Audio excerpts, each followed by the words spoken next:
I'm back. I'm back. Oh, I forgot to fix the chat box. Hold on. Let me fix the chat box.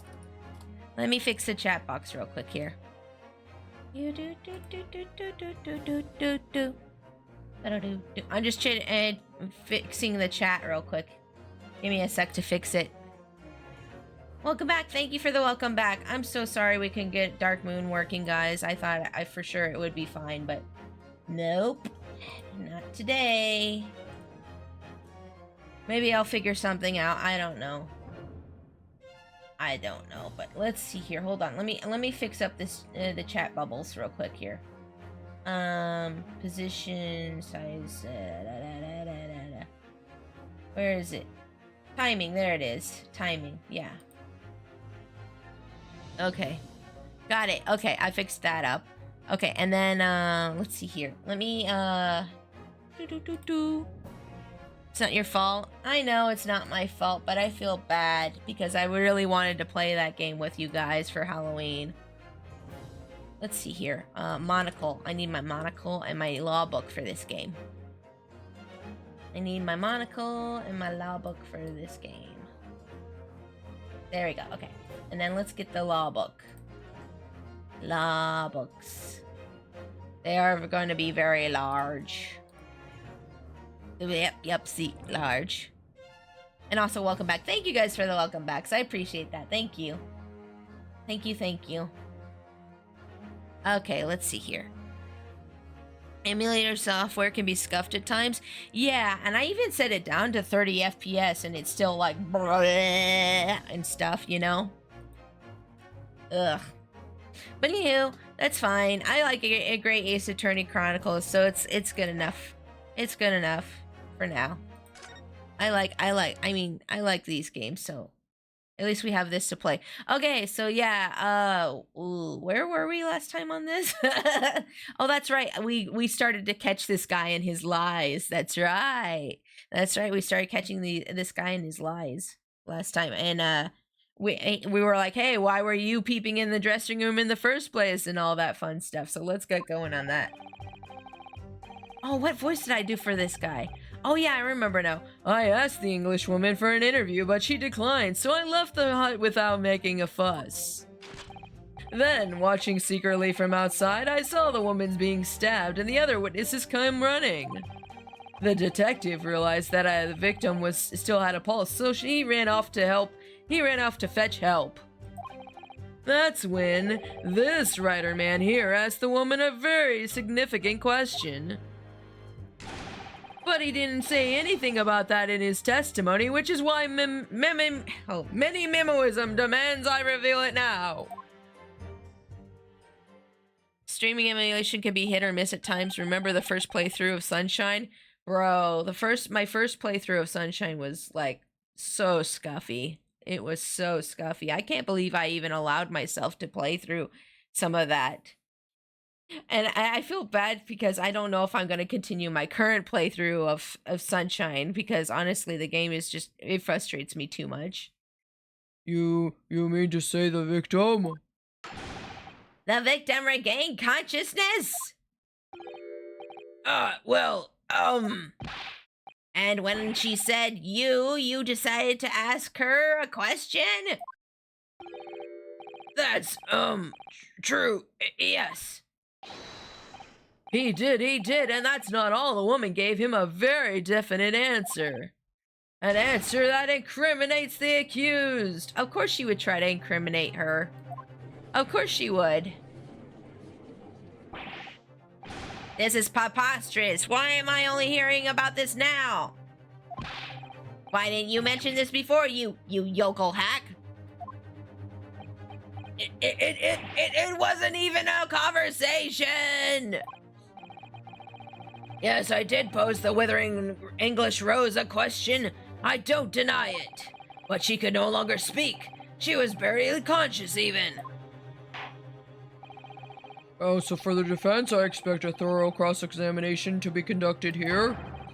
This court must and will know the truth. Absolutely, Your Excellency. The reporters claiming that Miss Brett implicated Ray somehow? What on earth could have happened in that hut? Let's go. We're gonna, okay, cross-examine this boy. We're gonna take apart his lies very quickly. Very quickly. Okay, let me do a save here. Beep, beep, beep, beep, beep, beep, beep, beep, beep, beep, beep, beep, beep, brum, brum, brum, brum, brum, brum, brum.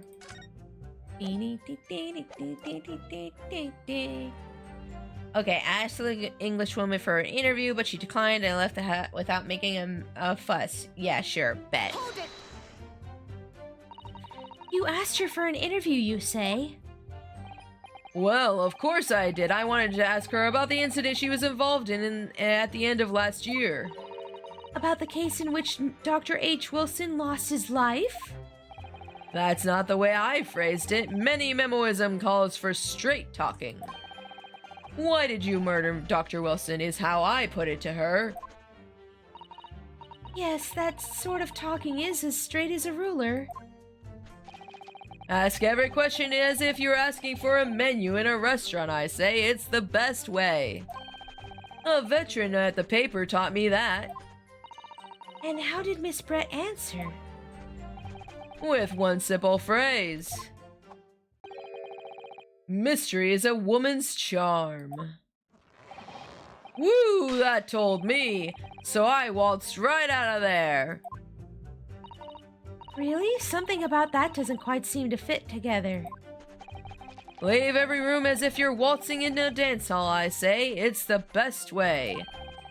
A veteran at the paper taught me that. Then, watching secretly from the outside, I saw the woman being stabbed. Wait, how could you see her being stabbed from the outside? Hold it. Huh? That was very persistent of you, considering that Miss Brett had just turned you away. Persistence wins the prize. Many memoists will tell you that. Let them think that you've left. Then just when they lower their guard, that's when you swoop in for the swoop. The scoop. Swoop. Scoop. Swoop in for the scoop. I can't. I didn't read that right at all. And the fruits of your labor are all too apparent in this telling photograph. Though I'm sure the young yokel student would rather not be reminded of this damning evidence. Actually, it's all thanks to that photograph that we managed to identify this witness. And now that you've found me, I'll tell you whatever you want to know. I've got nothing to hide. Liar. Liar! He lies! I'm sure.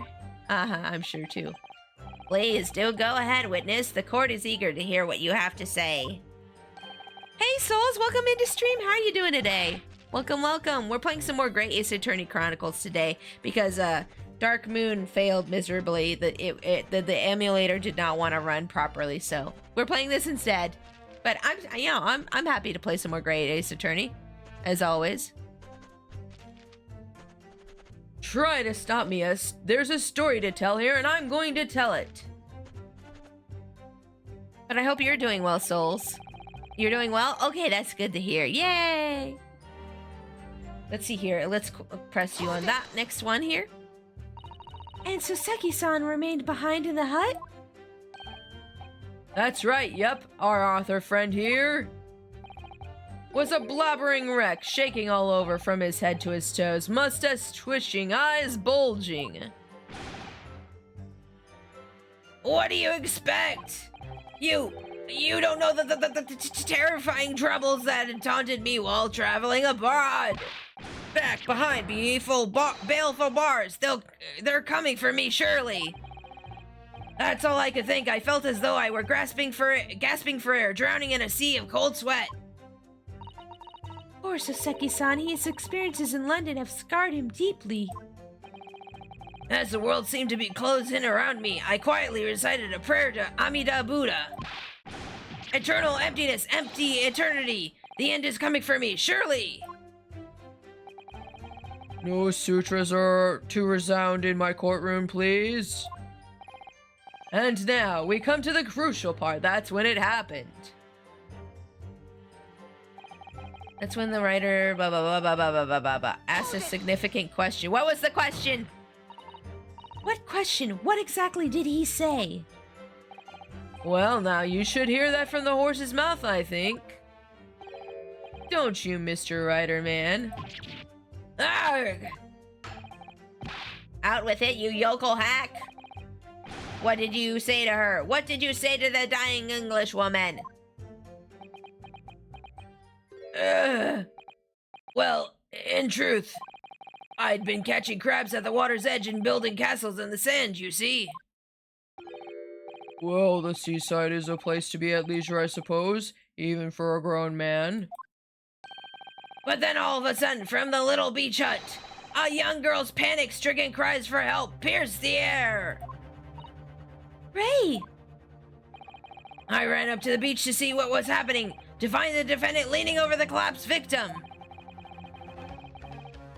As soon as Inspector Hosonaga saw Miss Bread on the ground, he sprinted off to get help. And then, just a moment later, I heard a faint moan, a moan from the dead English woman. I nearly jumped out of my skin. Whoa, Susato, calm down. She's slamming the table.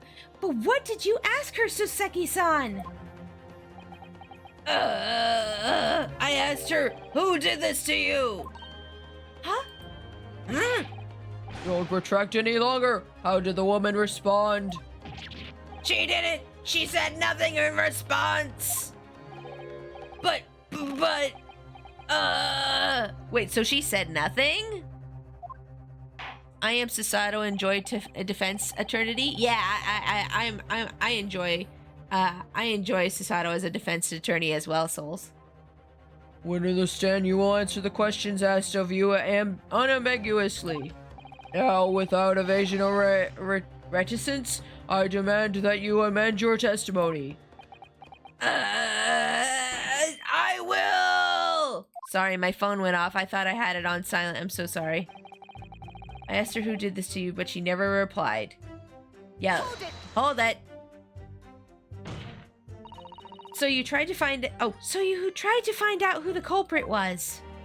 Sorry, I forgot I had to do Sasato's voice too. He who asks a question is a fool for a minute. He who does not remains a fool forever. That's true. It's better to ask a dumb question and get a dumb answer than to never ask the question at all. True. GTA, hi! Welcome to stream. How are you doing today? I hope you're having a great day. Welcome in. Welcome, welcome.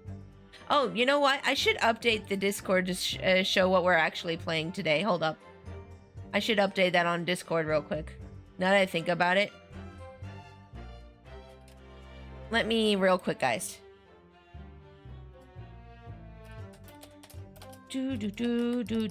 We've changed to Great Ace Attorney Chronicles because Citra is a butt. There. Okay. There we go. Now everybody should be notified of that. I'm doing all right, just chilling. Yay! That's good to hear. We're playing some more Great Ace Attorney Chronicles today.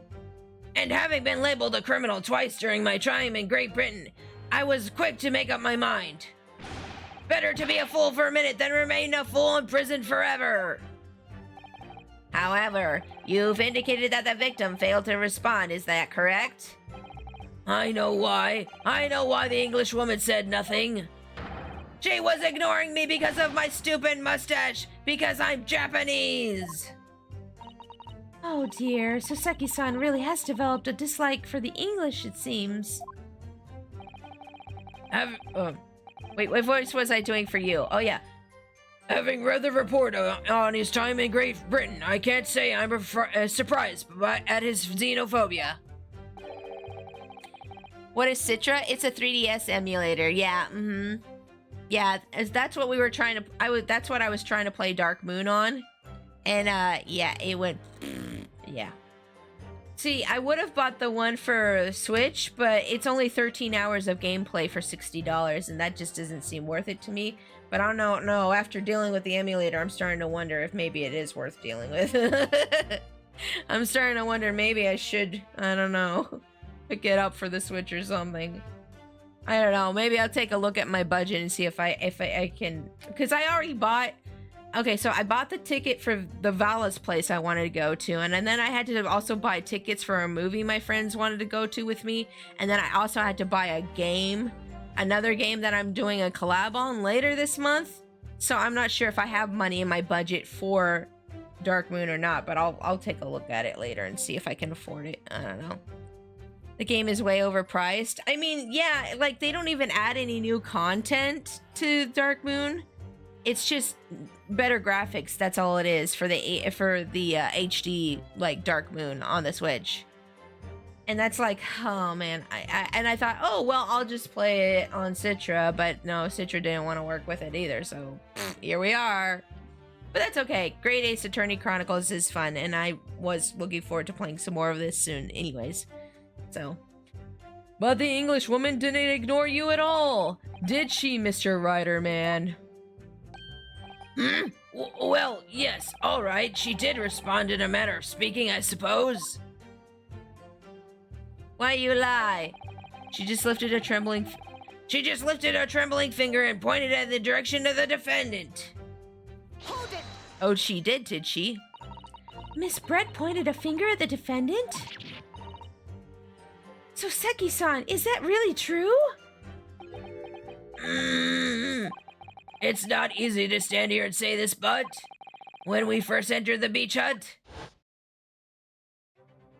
Oh boy, here we go. the English woman was sprawled on the floor before us, with the student girl standing on the far side of her. And when I asked, "Who did this to you?" the English woman summoned her last ounce of strength to point a trembling finger at the back of the hut, which was, it can't be denied, in the direction of the student girl who stands accused today.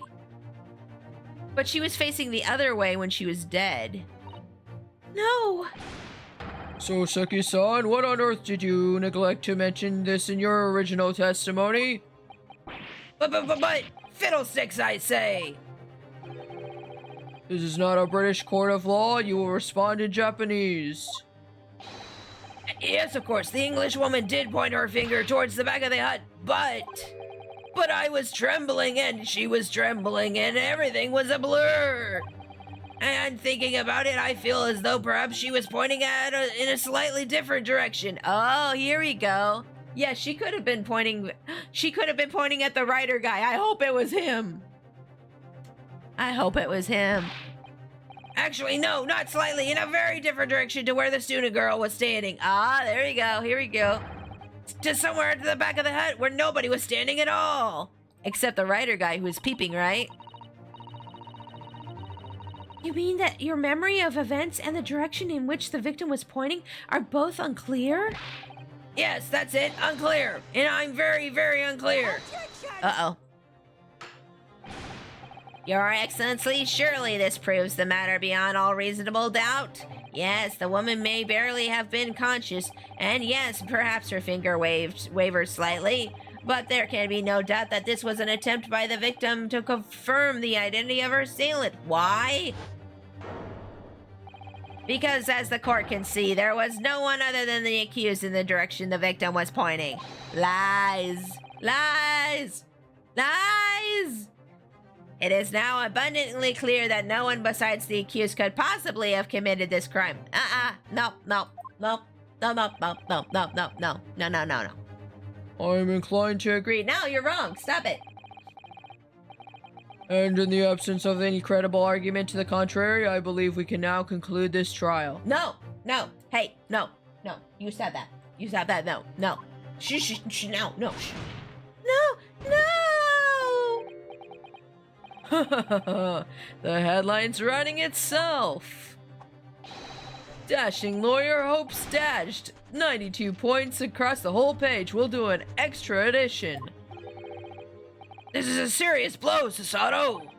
Perhaps we'll be able to identify the true culprit and substantiate our claim with evidence.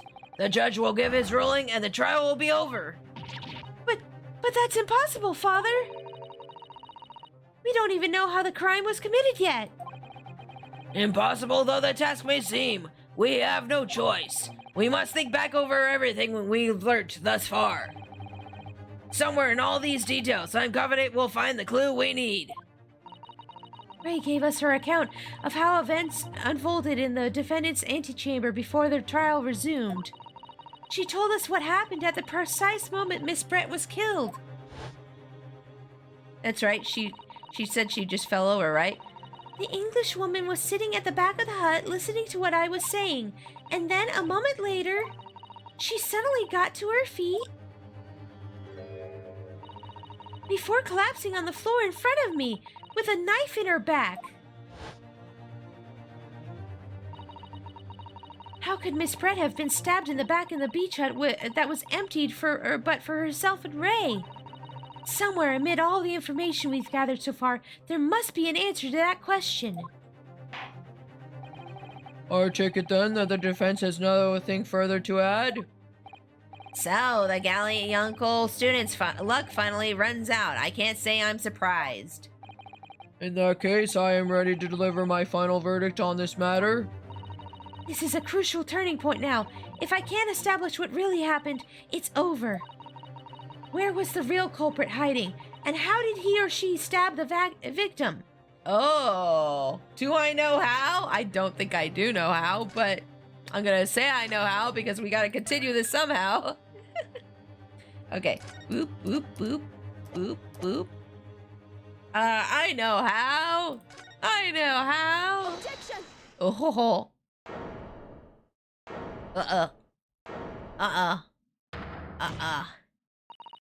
Your Excellency, I respectfully ask you to postpone your injunction for the time being. Oh, to what end, counsel?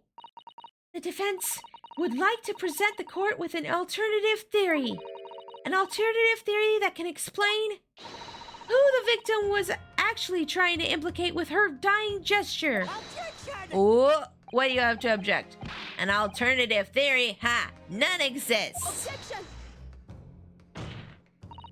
There was someone else present at the scene who could have committed this crime. What? And the victim, Miss Brett, tried to reveal who it was to those around her at the time by mustering all her remaining strength and pointing a trembling finger in the killer's direction.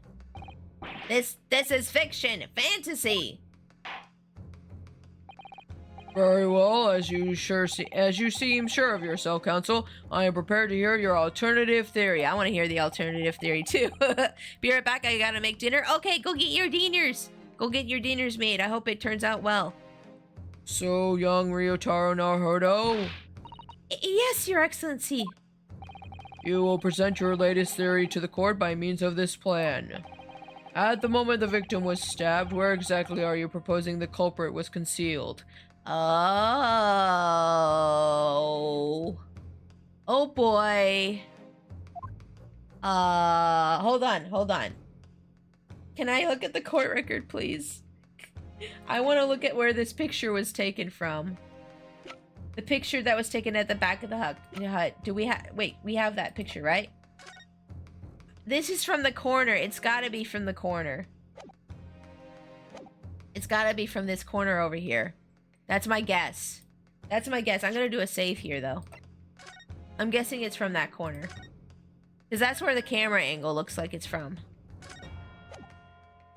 Okay. Alright, let's guess here. Let's guess here. Wait, can I not guess there? Oh, okay. Yeah. Take that! Take that! Please be right, please. The true culprit was in this area here. There, counsel? That's right, Your Excellency. I believe the culprit was hiding in a location I've indicated. Why? Oh, well, that's rather hard to say. No, wrong. Clearly this particular theory needs no further consideration given your wide-eyed look of alarm. Okay, let's load. Let's load. That was wrong. I wonder if I'm supposed to look at the evidence again real quick before I do that. Hold on. Let me look at the court record stuff. I wonder if we're supposed to examine anything here. Are we supposed to examine anything here? Nothing. Nothing. Okay. Where could it have been at? Let's see here. Hold on. Can we examine the floor plan? Can we examine the floor plan? No. Nothing here? Okay, great. I guess I'm just gonna have to guess, huh? I guess I'm just gonna have to guess at where it was. It's gotta be somewhere at the back or the front. Maybe even.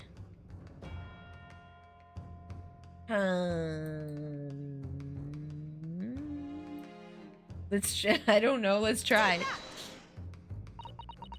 True culprit was in this area here. Their council? That's right. I think this is the same one. Yep. Why? Oh, well, that's okay. Oh, crap. No! Wrong again.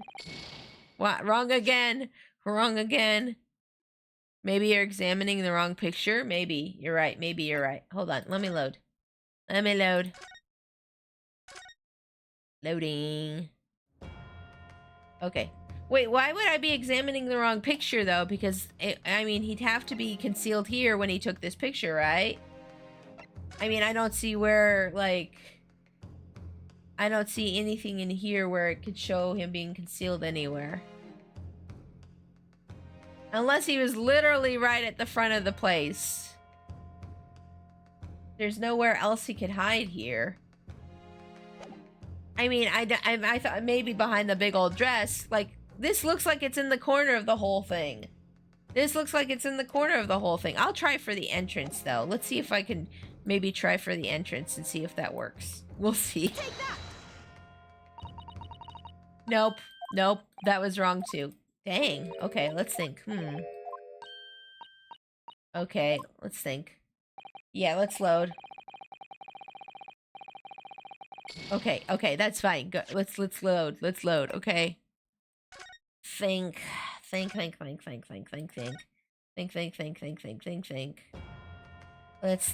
Let's think. Boy. Okay, let me think.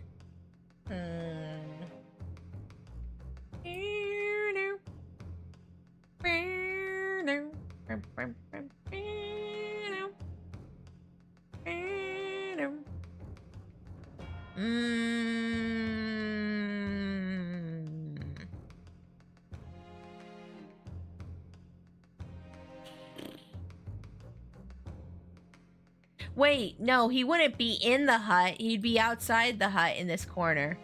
Yeah, he'd be outside the hut in this corner. Wait, what? Yeah, yeah. Actually, no, you were looking at the right picture. It gives you a hint. Wait, what? Really? It does? I'll have to look at it again if I'm wrong. Their council? Oh, am I wrong again? Yep, I think I'm wrong again. Ah, crap. Okay, let me load again. But it's gotta be outside, right? He was outside looking in, right? Maybe I just need to pick anywhere out here? I don't know. Take that. The true culprit was in this area here. Is it wrong again? Oh my gosh, how is it wrong again? Well, how am I wrong again? Why? Is it a very small select area that like you just have to pick? Is it very picky? It must be picky. It's picky about it, huh? Okay, hold on. You're close? Okay, thanks for the hint. Hold on, I'll figure it out. Okay, maybe it's up here. Maybe it's up here then. Let's try this. I think this is wrong again. Yep, this is wrong again. That was wrong again. That was wrong again. My gosh. How selective is it? How selective is it? I know it's outside. It has to be outside.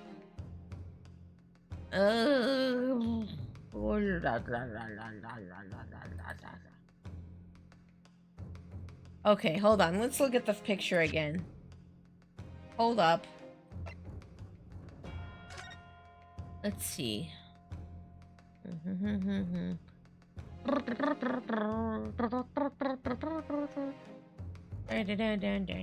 What stands out in the floor plan? I don't know. There's an X here, this thingy here. There's an X. I don't know. I swear I swear I'm not stupid. I'm just not at figuring. I'm just not like getting it. Let's try here. Let's try here. Wait. That's different. That's different. That's different. Okay, fine. Yes, thank you. Okay, fine.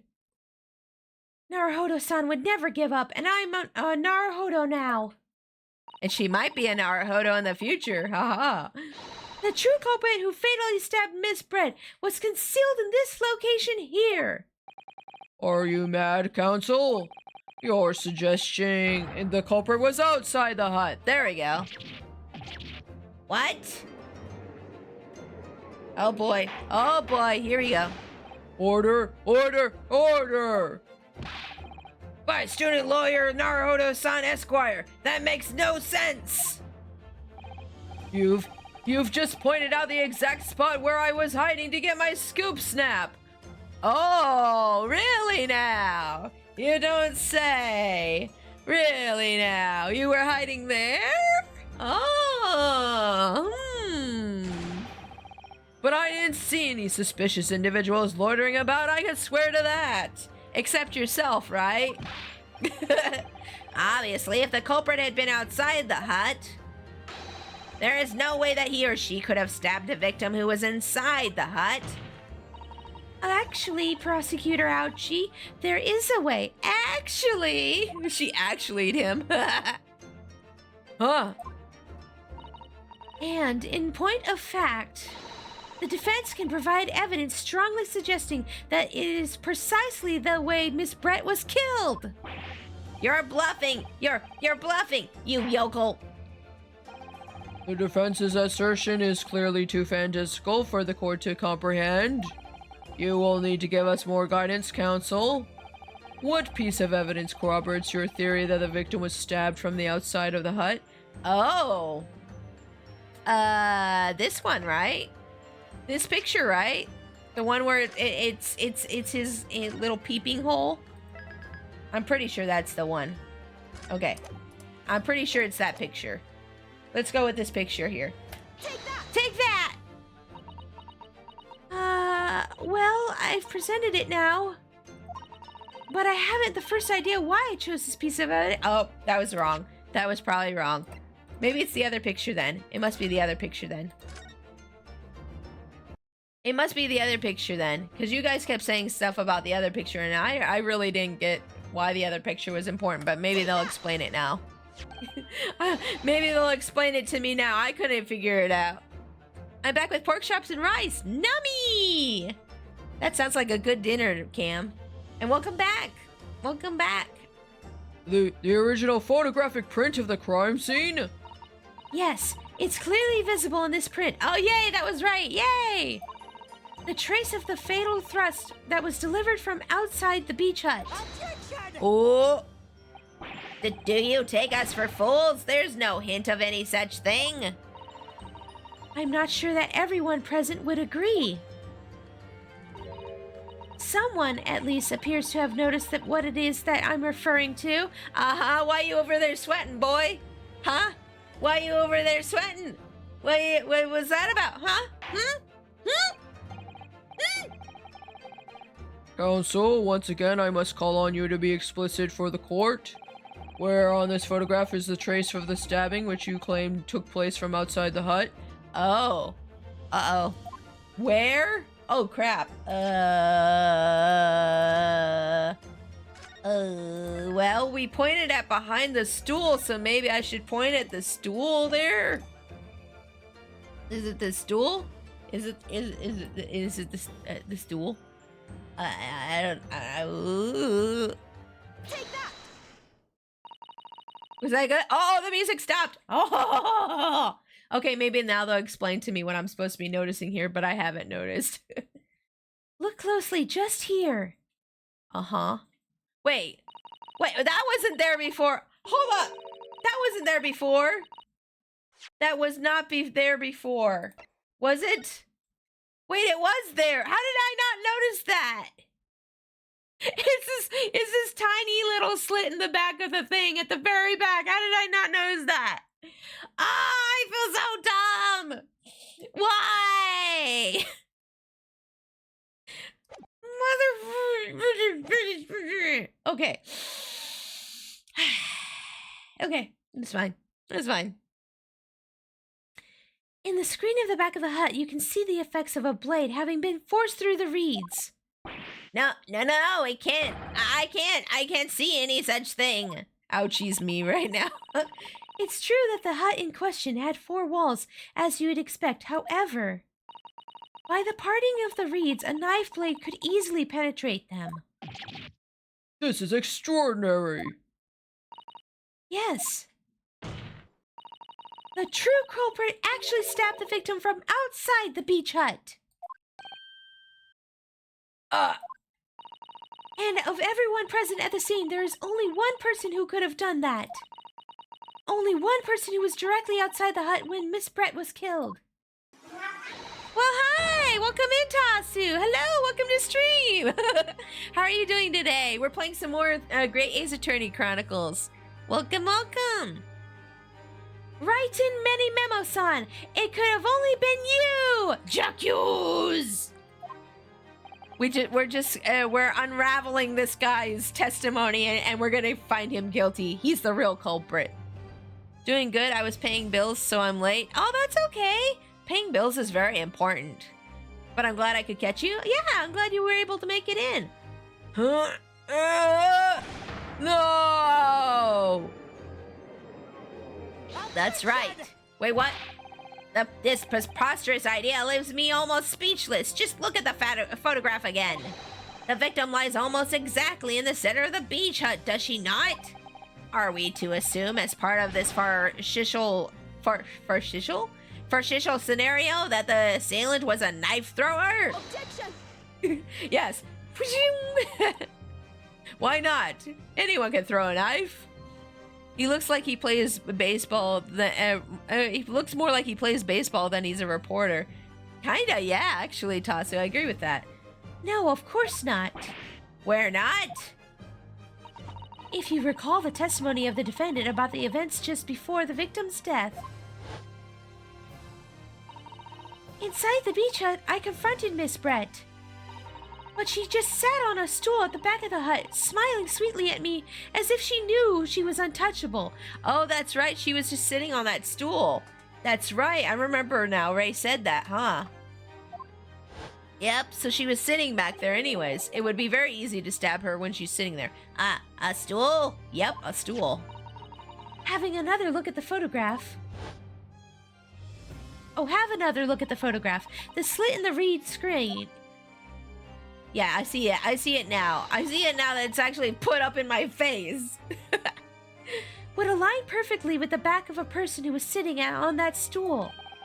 My word. So, in fact, the victim was... killed while sitting on that stool by a stab wound to her back delivered through the reed screen. Ah! Having been attacked, Miss Brett rose to her feet instinctively. But then, unable to speak, she collapsed on the floor in the middle of the hut before the defendant, Membami-san's appalled eyes. And that, Your Excellency, is the truth of what happened on that beach day. Oh boy. Oh boy. By your silence, Memo-san, I take it that you don't deny the charge. Ooh.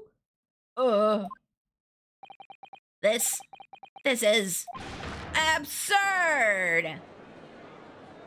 It ain't kind of hard to refute that, right? That will do. It would appear that we have a tacit admission of guilt from the witness. Accordingly, this court has successfully established the truth of this matter, which means that the defendant, Membami-san, is innocent of the crime. Did she win? Oh, thank goodness. This feels a little too easy. This feels a little too easy for Great Ace Attorney. I finally made him cave. I must say, I've never been more proud. No, this can't be. The Ouchie clan can't. What of my growth? My growth of hope. You mean that little dot on your head? It was all an apparition. I can't accept this. I won't. I see no reason for the continuance of this trial. I will therefore move to conclude proceedings by delivering my final... Uh-oh. Who's saying hold it? Hold it. I bet it's the Memo-san guy. Ha ha ha ha. Well, this is all very convenient. This is how the highest court in my mighty empire delivers justice, is it? Suppressing well-meaning citizens' freedom to speak and branding them as criminals? But we've established that the victim was stabbed from outside the hut through the read screen walls. And no one but you was in place of the at that time to have had his hand on the hilt of the blade. It's a perfectly logical deduction. So, your argument hinges on the location of whoever stabbed the English woman, does it? Oh boy. Well, it seems a little irrelevant now. Oh my gosh, I can't read, I'm so sorry. Irrelevant?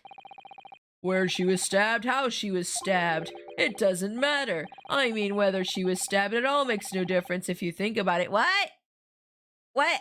What? Get out of your Delulu land right now. Get out of there. What you talking about? After all, this trial's already shown the whole thing hinges on something else. What do you mean? What do you mean? What are you talking about? What are you talking about? That's what I said. That's what I said. Brace yourself, little man. I'm talking about the fact that everything's changed. Because of the dirt you dug up. What?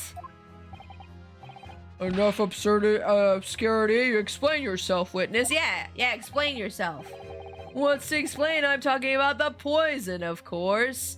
Oh. Wait, how do you know about the poison?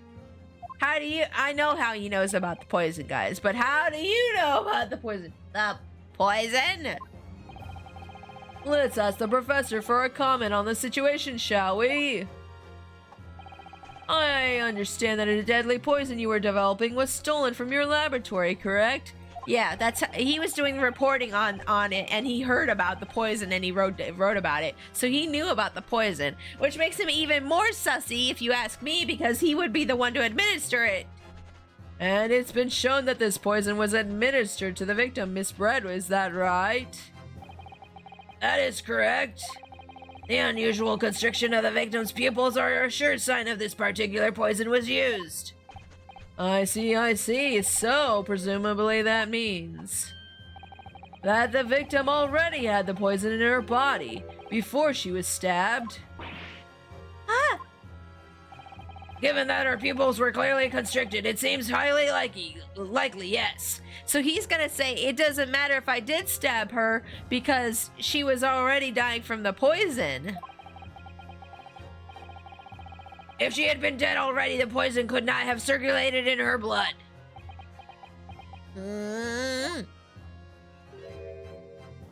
Wait, so are they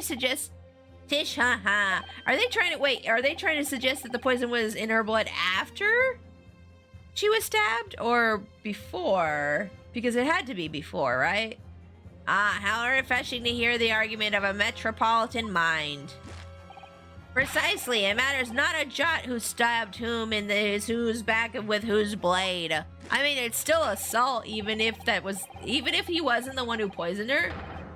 Technically, like, even if he wasn't, like, let's say somebody else poisoned her and then he stabbed her, it would still be assault with a deadly weapon, right? He's trying to save his life, yeah. Because quite simply, the Englishwoman's life was taken not by the knife, but by the poison. You can't accuse him of stabbing her if she was poisoned already. I mean, you can. It's still assault with a deadly weapon. Even if he wasn't the direct cause of death, you know. It's still assault with it. Like, I'm pretty sure he's the one who poisoned her too. Let's be upfront here. I'm pretty sure he's the guy who poisoned her too. But yeah. You can't just stab a person and get away with it. In any case, and even if you stab a dead body, that's defiling of a corpse, which you can get in trouble for that too. But that can be explained by the poison being on the blade, as I already. Ha ha ha! Forgotten already, have we, yokel? During these very proceedings, the laboratory of the professor at your side assisted in proving. That the blade of the weapon used to attack the victim had no trace of poison on it whatsoever. Yeah, that didn't have any trace of poison. Dude is cooked, yeah. So let me get this down. The facts, as skillfully established by the defense in this trial, turn out to be a headline-making red herring. Is that about right? Well,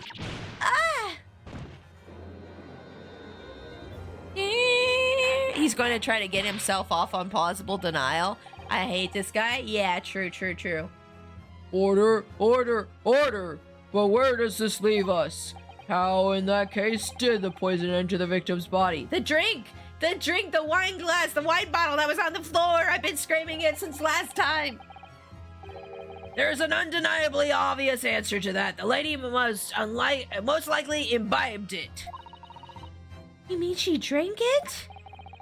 Have another look at the photograph here. As you can see, Look at this photograph. There's a wine bottle on the floor.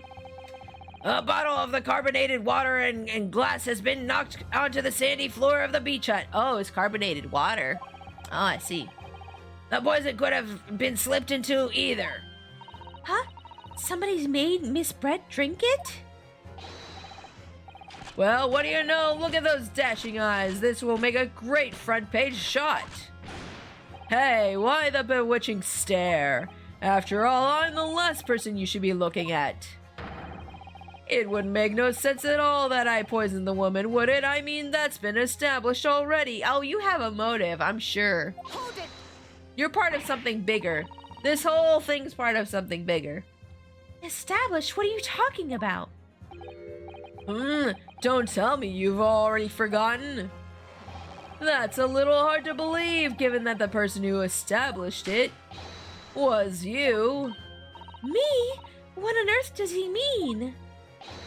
Oh, let me capture those wild eyes. This is a prime press fodder, this is. I hate him. Yeah, he's annoying. He's annoying. He's not really, I don't hate him, but he is annoying. And I'm pretty sure he done it, so I don't much care for him, but yeah, he's annoying to me. It would seem that this trial is not destined to yet end after all. I hereby call upon the witness to give further testimony. That's great, that is. Let me get a shot of that magnificent beard, Your Excellent. Let's see. You claim it to be impossible that you were the one responsible for administering the poison to the victim. You will explain to the court in your testimony the basis upon which you make such a claim. I'm a journal and a man. I've never tried to run from or hide from anything in my life. And I'm not about to start now because that's Memony Memoism. Oh, thank you for the biddy souls. Thank you. Thank you for the hydrate as well. I will do that right now. I will hydrate. Thank you.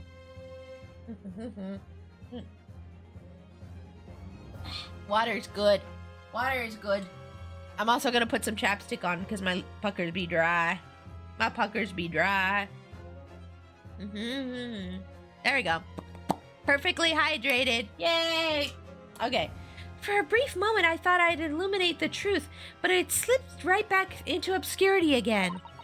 I'm enjoying the first case. Yeah, the first case of the second game. Yeah, it's good. I like it so far. Just where is this trial going to take us? Where is the trial going to take us? I wonder. Oh boy, here we go. Oh yes, I stabbed the Englishwoman, and it's that very fact that proves I'm innocent. Because why would I have bothered to stab the woman if I'd already poisoned her? When I heard the student girl and that pompous English murder arguing, it got my goat. If the courts weren't going to punish Brett for what she did, someone else would have to see justice done. Sure, okay.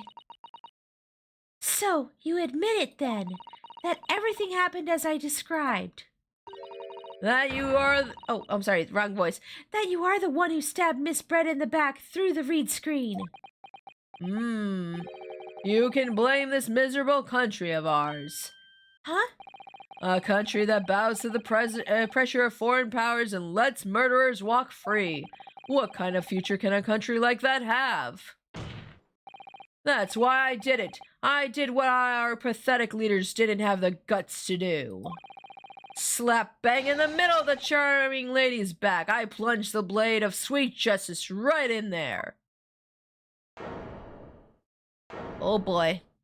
Oh boy, oh boy, oh boy. As someone who spends his life seeing that the truth is told, I feel really, really awful about giving false information in my testimony before. But as it turns out, there was somebody else who had it in for the victim and got to her before me. Huh? That's right, you guessed it. That pretty little student girl. Now there's a woman after my own heart. Uh-huh, okay, bet. Wow, he just confessed? Yeah, well, he's confessing to stabbing her, but it's not exactly killing her because she died from poison. So what he's trying to suggest is that he just, like, you know, it's like, oh, well, it didn't really matter that I stabbed her. She was already dead, you know, kind of a thing. You're implicating Ray again. She's the one who gave the poison to the English woman and ended her pitiful existence. And suddenly, snap, this journal here is off the hook. The argument is sound, certainly. If the witness has administered the poison himself, he need only have waited for it to take effect. Subsequently stabbing the victim in the back would have been entirely nonsensical. But he's not going down alone. Just go down, you fool. Yeah, exactly. Yeah, just go. And therefore, this reporter had nothing to do with the poisoning. Yes, it's all quite logical. Sure, okay, bet. There it is. That's right. It is logical and true. I'm glad you've all seen the light. Justice at last. This is unbelievable. And after I made so much progress in proving his guilt, is he going to get away with it now?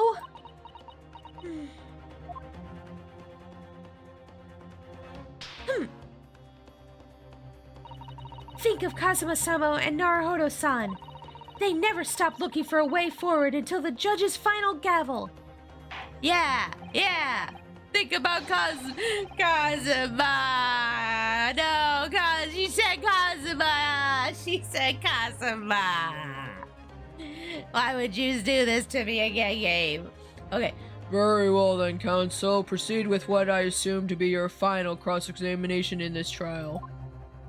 Doesn't that poison only work in wounds? I think it has to be administered somehow to the bloodstream. I'm not entirely sure I remember. Yes, Your Excellency.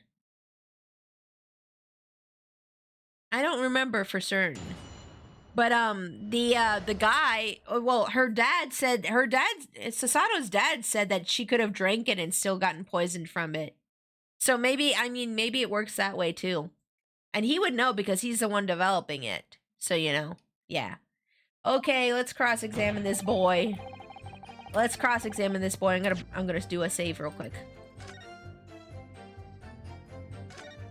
Through drinks or through wounds, but gosh dang it, this is nutty. Yeah, I mean, it's Ace Attorney. What do you expect, right? It's always a little cuckoo bananas over and up here. Let's see here. By the way, guys, I saw a T-shirt the other day that said, "Put the parrot on the stand," and it had the parrot from the first Phoenix Wright Chronicles, you know, first Phoenix Wright trilogy, and it had the parrot on the T-shirt, and it said, "Put the parrot on the stand." I want this T-shirt. I'm gonna buy it someday. It says, hold on, I gotta show y'all. Hold on, let me just show it to y'all real quick. Because I saw this the other day and I was like, I need this shirt, okay? I need to get this shirt eventually. Hold up. Give me a second. Let's see here. Hold on. Put the parrot on the stand T-shirt. Y'all gotta see. This is crazy. This is an Ace Attorney shirt. Yeah, let the parrot take the stand. There it is. Look at this. Look at this. Look at this. Put the parrot on. Let the parrot take the stand.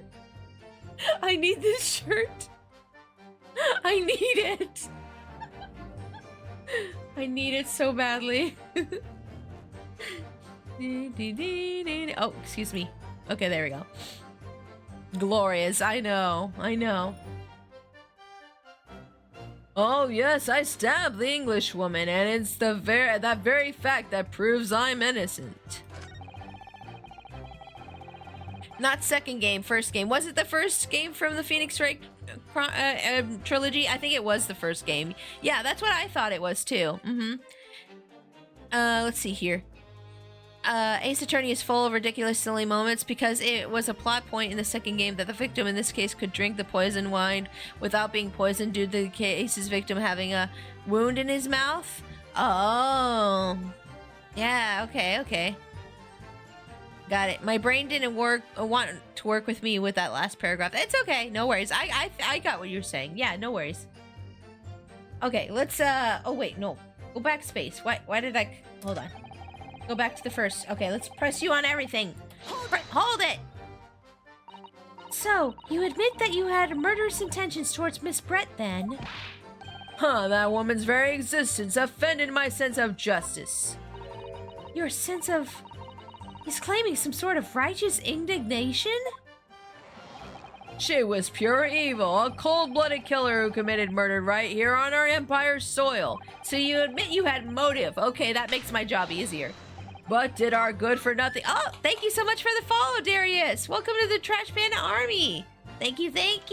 How are you doing today? I hope you're having a great day. We're playing some more great Ace Attorney Chronicles today. Welcome in. Hello. But did our good-for-nothing government do anything? Not a chance, so I had to step in. Fly the flag of justice. Put things right for the people. Yes, it was my civic duty. That's what drove me to do it.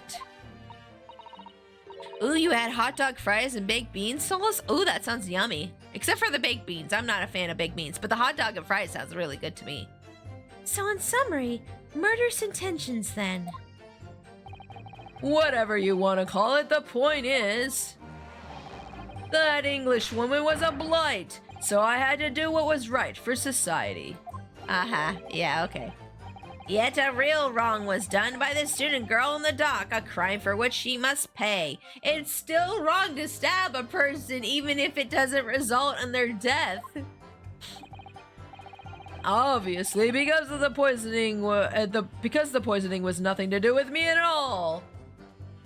Yeah, okay, bet. Yeah, alright. Okay, yeah, sure. Let's see here. Let's press you on that. Hold it! So you still maintain that you didn't give the poison to the victim? Obviously, that'd be like putting a belt on your trousers when you're already wearing braces for like these. Wait, did they used to call them braces instead of suspenders? Interesting. So wait, did they stop calling them suspenders when braces used to became a thing for your teeth? Is that what happened? The accused administered the poison, following which this witness stabbed the victim. An unforgivable act, certainly, but not one of murder. That crime rests on the accused's shoulders. That is how the law works, you see, yokel. Who knows, you may well even learn something here today. Huh? 2 consecutive attempts on her life in the space of minutes, quite a day for the victim. Do something that evil and you've got it coming. Look, that's how the law works. The law of reckoning. That's not the kind of law this court upholds. Yeah, you tell him, Sasato. You tell him. You will reiterate why you were compelled to stab the victim then, witness? Oh, reiterate, huh? Is this new testimony? When I heard the student girl and that pompous English murder arguing, it got me to go, oh no, this isn't new testimony, but we're gonna press anyways. Hold it! What exactly were they arguing about? About what happened in that restaurant 9 months ago, that's what. The student girl was lying in the English woman, laying, I'm sorry. This student girl was laying into the English woman for her killing her beloved mentor, Dr. I cannot read today. I have much mouth today. The student girl was laying into the English woman for killing her beloved mentor, Dr. Wilson. Yes, Dr. H. Wilson. A professor of medicine invited here from England by Professor Mikitoba, no less. I need to read slower. I always mess up when I try to read fast. Right, but the English woman just jeered. Her case was to be heard by the British Consular Court in Shanghai, however. There is little doubt that she would simply have been acquitted and sent back to her homeland a free woman. It was eating the student girl up inside. You could see it. I felt really bad for her. Hold it. Wait, who's saying hold it? Wait, huh? Who? What? Huh? Wait, who's saying hold it? Oh, Ray. Ray, no. Shh. You're gonna implicate yourself in something else, aren't you? No, be quiet. I can't stand here and listen to this tripe. Uh-oh. Ray! Young girl, you stand accused here. You can't just blurt out whatever you feel like it. No, you can't. Sorry, but I'm in the middle of some very important testimony here. Just keep quiet and listen. But this awful man is making this all up. Sasato, please, you have to make them listen. I will make him listen for you, baby girl. Don't worry. Return to the dock at once, Mimbami-san. We are in the middle of a cross-examination. Your Excellency, please, I implore you. That journalist is clearly not a trustworthy witness. Exactly, he's a filthy, rotten, black-hearted, bigoted, great-peeping Tom. Dirty, great-peeping Tom. Whoa, take it easy there. Please, I really think the court should hear what the defendant has to say. Your Excellency, I see no need whatsoever to entertain the accused's remarks. I will grant the request of the defense. Huh? But, Your Excellency, shut up. Judge likes me more. Ha ha ha ha. Ha ha ha. Dad likes me more than you. Ha ha ha ha. This is likely to be the final cross-examination of these proceedings. As such, I believe it would be ill-advised to stifle the defendant's obvious concerns. So, whilst recognizing that this contravenes regular protocol, I will hereby call upon the defendant to speak. Oh! Thank you so much, Your Excellency. This is usually a bad idea. You don't want your client to get up on the stand. This is usually a bad idea. Let's do a save here, though.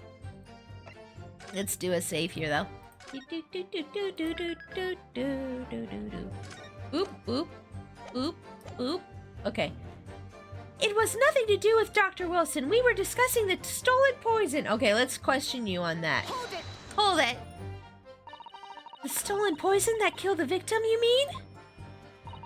I suspected her of being the one to steal it. I mean, just think about how she killed Dr. Wilson. That's true. Additionally, Miss Brett certainly had knowledge of the new poison. But surely it would be no easy task to steal a highly secret toxin being developed for the government. You don't like baked beans, Pexi? No, I don't much care for them. I just don't. It's the texture. It feels like slimy. Anything with like a slimy or like leathery texture, I can't handle personally. That's why I don't like mushrooms either. Is that texture is like. Ugh. Indeed, all visitors to the laboratory are thoroughly searched when they leave. Even if the thief managed to avoid being seen by himself or a colleague, getting the poison out would be very difficult. Oh boy. I feel bad that Mikotoba and Soseki both have the same voice. That's true. I pestered Professor Mikotoba until he agreed to show me the poison when I visited his laboratory. But as I left, I was searched from top to tail. Miss Brett rather brilliantly revealed the existence of the toxin we'd been developing, you see. I'm trying to make Mikotoba's just a little bit deeper so that we can have some difference here. And since Soseki-san expressed such an interest in it, I feel unable to refuse. Oh, that's so cute. Did you guys see Sasato's mirroring her dad? She's mirroring her dad's appearance right now, holding her chin. Look at that. That's so cute. Obviously, I gave nothing away, other than the fact that it was an extremely potent substance. It's nice. Yeah, it's nice. Like father, like daughter. It's cute. I'm very ashamed of myself. It's just that I had a singularly terrible experience with the deadly poison. I wanted to look at my old enemy in the eye. Surely you can understand that. Wait, so Soseki got into the poison? To find out if my suspicions were true, I confronted Miss Bread about the poison. I told her that if there were to be an incident involving it somehow, it wouldn't just be the university. The military would be dragged into it. The whole government even. It would be a complete disaster. And how did Miss Brett respond to your concerns? She just curled those beautiful lips of hers, and she said she didn't know the first thing about it. In English, actually. Oh, yes, many memo-san. One small question, if you don't mind. I like Soseki. He's cool. I like him too. He seems very anxious and silly. Someone needs to just give him a hug, honestly. I do mind. Can't you see I'm busy? This is court time, sir, not memo time. Clearly you were outside the beach hut listening in whilst the defendant and Miss Brett were conversing. Presumably then, it was you who wrote this article about what you had heard. Uh-oh.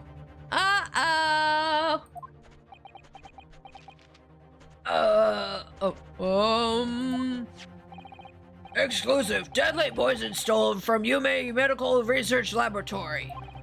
The story was published in this morning's edition of the Shoyo News. The details are too accurate for it to have been written by anyone else. Sorry, don't know what you're talking about. Yes, look at this! The entire article is almost what I said to Miss Bread word for word. Aha! What's that? What's that? You're in trouble now? Well, Mini Minimo-san? As a journo and as a citizen of our free country, I don't have to reveal my sources. That's a founding principle of many memoism. Oh, stop, please stop. Were they in it together? Maybe. But why would he kill her? I don't know. I feel like he got orders from someone to kill her, honestly. Father's clearly right about this. That reporter did write that article, and he based it on what he overheard from outside the hut. So he's a plagiarist too, on top of murderer. I mean, it's not really plagiarism if you take what somebody says out loud and write it down as your own words. It's more plagiarism if you take the written word of what somebody said in their own article or publishings and take it for your own. That's different. See, spoken word is different than written word for plagiarism, I feel. Okay, an article about poison that was stolen from a laboratory at Yume University. Reporter Many Memo-san based it on information he gleaned from eavesdropping. Okay, great. There, we added that new information. So that's what it was all about. You were trying to cover up the fact that you were listening in. That's why you came up with the stinking story about me arguing with her. Unless there's some kind of plagiarism. Well, actually, if you think about it, there's like plagiarism for comedy as well, like stand-up comedy, like jokes that you tell out loud. So maybe there is plagiarism for spoken word. I don't know how it works for plagiarism. I'd have to look up specifics about that, but most of the time I think plagiarism is mostly concerning written word, isn't it? I don't know. You guys can tell me if I'm wrong. It's cool. Just shut up. My stories never stink. Oh, yes they do. Look, whatever you say, little girl, it doesn't alter the facts. Your Excellency, there's something I want to say, and I wanted it to go on the record. Oh boy, here we go. Very well, you may amend your formal testimony. Ooh, no, new added testimony. This is the one we're gonna press on and present evidence on. Oh, he breathing hard. Oh boy. We got him breathing hard and sweating. We got him now, boys. The point is, If you poisoned someone, there would be no reason to go and stab the person as well. Oh, here we go. Let's do a save here. I want to press him on this first, and then we'll present evidence on this new statement. Then we will present evidence on this new statement, but let's press him on it first. Hold it! Hold it! Perhaps you doubted the efficiency of poison and sought to make sure your victim would die. That's horse dung. What? That would be like pouring pepper on your Chinese ramen after you even tasted it. Completely reckless. Although it might surprise you to learn that I am a bit of an impetuous pepper pourer as it happens. Once the victim had taken the poison, she would have only been only minutes away from death. And yet, And yet this man then proceeded to stab her in the back as well. There has to have been a good reason for that. If it was the reporter who gave the poison to Miss Brett, then clearly he must have done it prior to Ray entering the hut. Yes, that's undeniable. But between him leaving the hut and the victim being stabbed, there was one very crucial change in the situation. Sorry, what change? The reporter overheard the conversation between Ray and the English woman. Ah, yes, that's it. That's when Memi Memo-san first found out the exact nature of the poison he'd used. That could be the key here. Oh boy. Okay. If the victim had unwittingly taken the poison already, the reporter would have no reason to stab her. On the face of it, that logic sounds entirely reasonable. But there's no question that this man was responsible for Miss Brett's murder. If we could think of a plausible explanation as to why he might have stabbed her, even if after the poisoning, I feel sure that everything would drop into place. That's what we should be looking for. Yes, I agree, and in order to do that, I must try to glean more information. Yes, glean more information, blah, blah, blah. Okay. Alright, let's do a save here. I'm gonna real quickly look over the evidence again to make sure that we got everything that we need. But I'm pretty sure that new statement is where we're gonna present evidence on, so let's see here. Let's click to that one first here. Click to that one first. Where's the added testimony? Yes, okay, blah, blah. And there it is. Okay, if you poison someone, there'd be no reason to go and stab the person as well. Okay, do a save here. Do a save here. Save here. Indeed, good luck, Pixie. Thank you for the good luck. I appreciate it. Thank you. Okay, let's see here. Let's check out our evidence real quick. Where is our... Wait. Where's my court records? Excuse me? Oh, it's under... Oh, I see. Never mind. Let's see. Where's that article? That poison article has been updated, so we should probably look at that. Hold on. Following a lecture at Yume, okay, August, it's come to light that a very disturbing evidence, the deadly poison being secretly developed in the university's forensic science laboratory was stolen. Even the smallest amount entering the body, blah, blah, blah, blah, blah. Current methods cannot detect the new developed chemical. The university would be consulted. Onset of victims occurs in minutes, starting with impaired breathing, ending with an acute contraction, blah, blah, blah. It's apparently an entirely new synthesis of alkaloids and rumored to have commissioned by the military. Okay. Is that it? Okay. That's not really updated, but alright, okay. Should we examine this again? No, we don't need to examine that. Okay. The fountain pen. Let's look at that again. Oh yeah, we already know that the logo of the newspaper's on here, but oh yeah, the RM. Right, that's his initials. I wonder if we can get anything clean. Wait, what's this? There's something new here. Hold up, what's this? What's that? What are you doing there? Oh, are we taking the pen apart? Ooh. Hold on, let me move to the middle here. Let's move to the middle here. Boop, boop, boop, boop. Take it apart. Now let's unscrew the barrel, shall we? Oh, what's hidden in here? Oh!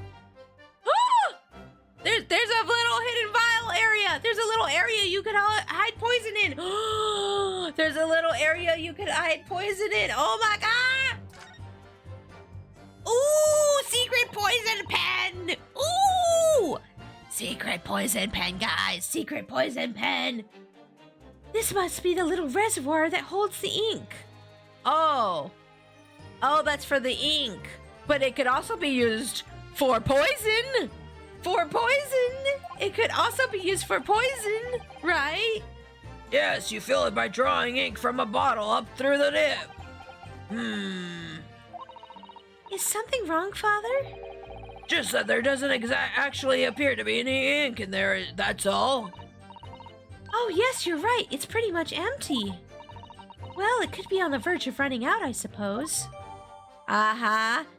There's a very small amount of liquid still inside the ink. Oh, I bet that's poison in there.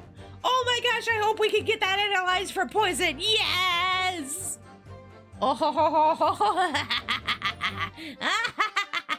okay. Yes. Give me the poison. Okay. Do we close it back up or are we good here? Okay, that's new. That's interesting. Let me move. Oh, wait, actually, I'm not done looking at stuff. Hold on. Let's look at the bottle. The bottles.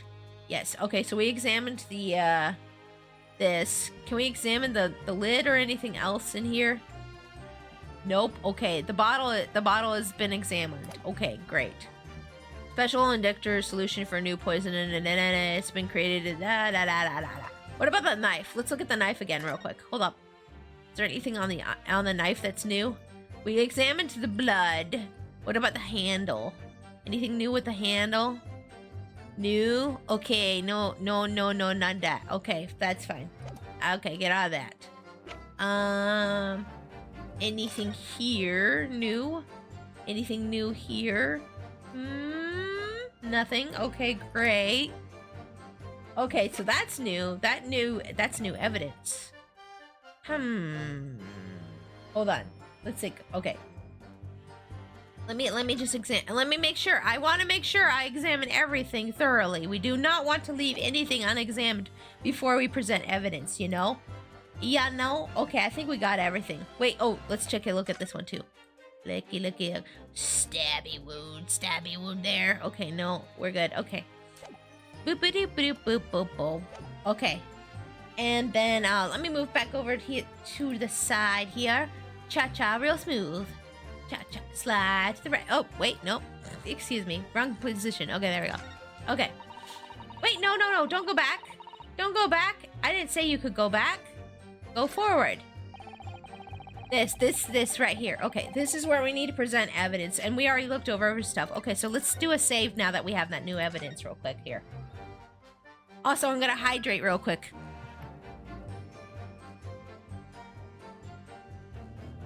I had to clear my throat real quick. Sorry about that. Okay, here we are. Okay, let's see here.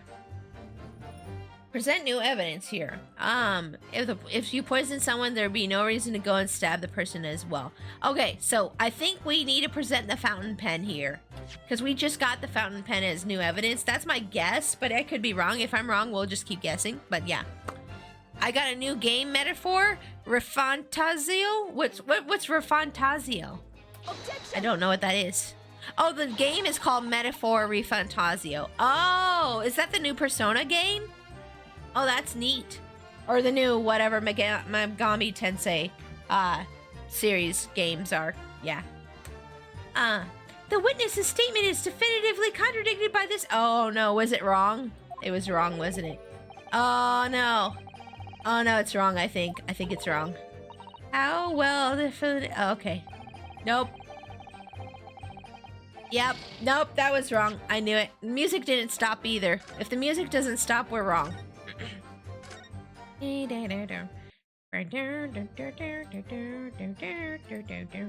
me think. Oh! Stupid thing. I clicked on the wrong thing. Sorry about that.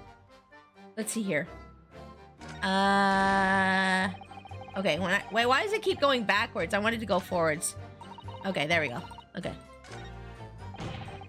Let me think. Okay, what evidence do we need here? What evidence do we need here?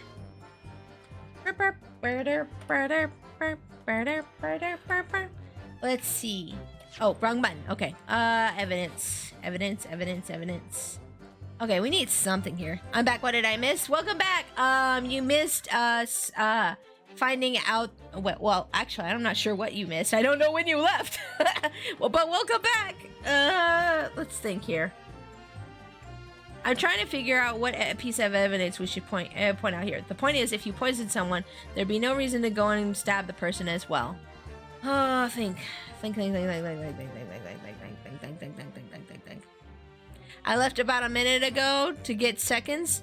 Oh, I have no idea. I have no idea what you missed then. I'm sorry. It's Atlas's 35th anniversary. Dang, that's a long time. Jeez. I learned the other day that MLP FIM came out 14 years ago, and I was like, I feel like I aged like 10 more years in a second. He just overheard the effects of the poison, right? Yeah, he did. But let me take a sip of more water real quick here. Let me think about it on my own, guys, please. I don't need if I need a hint, I'll let you know. If I need a hint, I'll let you know. Hold on, let me think about it. I like to figure these things out myself. Hold on. Let me think. Okay.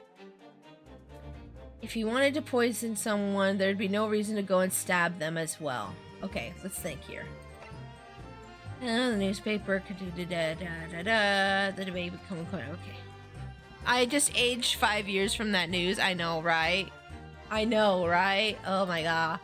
The MLP thing. Oh my god. Let's see here.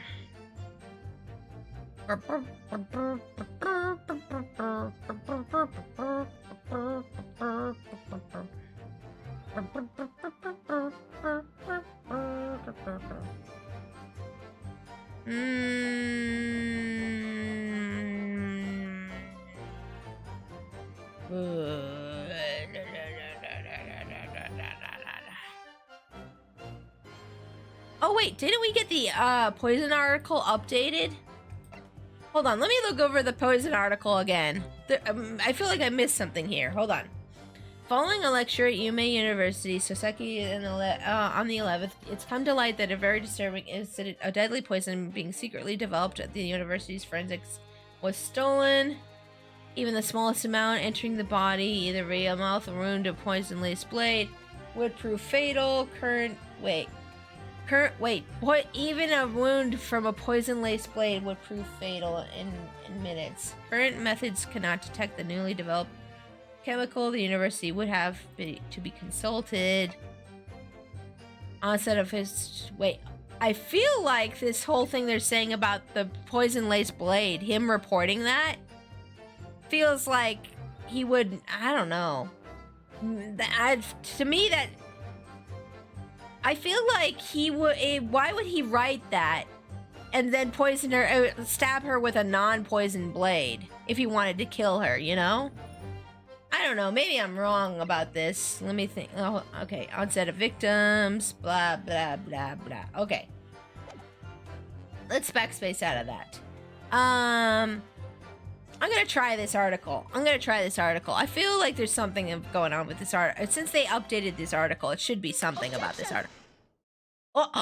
Music stopped. Let's go. Music stopped. Well, I can think of one reason. What? But before I explain, I'd like you to confirm something for the court. Did you glean all the information from for this newspaper article from what you overheard outside the hut? Yeah, I feel like not all the information could be gotten from outside the hut. I feel like he had to have heard something in the conversation at the college too. I think that's a good point too. Of course he did. There can be no question to that. Oh, thank you for the biddies, souls. Thank you. I appreciate you. Thank you. Congratulations. Enjoy the bit. I will. Thank you. After all, when we were all at the laboratory together, all we were told is that it was a terrible toxin. And there is one more important fact to consider. According to the witness, Mababi-san's verbal attack against the victim began as soon as she entered the hut. In other words, it would have been impossible for her to have slipped the poison into Miss Brett's drink. Oh, yeah, that's a good point, too. Yeah, she just started going off on her as soon as she entered the hut. So there's no way she could have been poisoning the drink. Oh, where are you going with this, Council? Many Mamo-san has made it quite clear that he observed every single thing that happened in the beach hut. Uh-huh, he sure did. If the defendant had somehow found an opportunity, this man would have seen it. Ah! Which means that Miss Brett could have imbibed the poison whilst the defendant was present. In fact, it must have been administered to her before the Membami-san entered the hut. Yes, very articulately put. When I walked into the hut, I immediately started to press Miss Brett about the poison. At which point... Oh, sorry, I'm doing the wrong voices, excuse me. At which point, many Memo-san overheard some worrying information. I forgot to do Ray's voice properly. Worrying information? What worrying information? The information which he subsequently included in his newspaper article, namely, that the poison was being developed in strict secrecy and that it couldn't be readily obtained. Absolutely. In fact, that's quite an understatement. The only possible place it could have come from is my lab. And furthermore, anyone afflicted by this poison would exhibit telltale signs in death. The extreme constriction of the pupils. Yes, it's quite stark when you see it. There are other poisons that show similar symptoms, but not among new substances that are undetectable. In other words, it would be clear that the victim's life had been ended by the use of this particular poison, which would reduce the number of suspects to only a handful of people. Oh! Everyone in my laboratory is unaware of the unique properties of the toxin we've been developing. None of them would be foolish enough to attempt to use it for some nefarious deed. Membami-san is being no exception. Therefore, we can conclude that whoever administered this unique poison to the victim was a layperson, unaware of its telltale properties. Ugh. In other words, someone like you, Rayton Mini Mello. Uh-oh. Ah! Got him. Got him. Let's go. It was you who stole the poison from the laboratory that day. And it was you who administered it to the unwitting victim. But you quickly realized that there was a terrible mistake. Because the poison caused such unusual symptoms and was so traceable.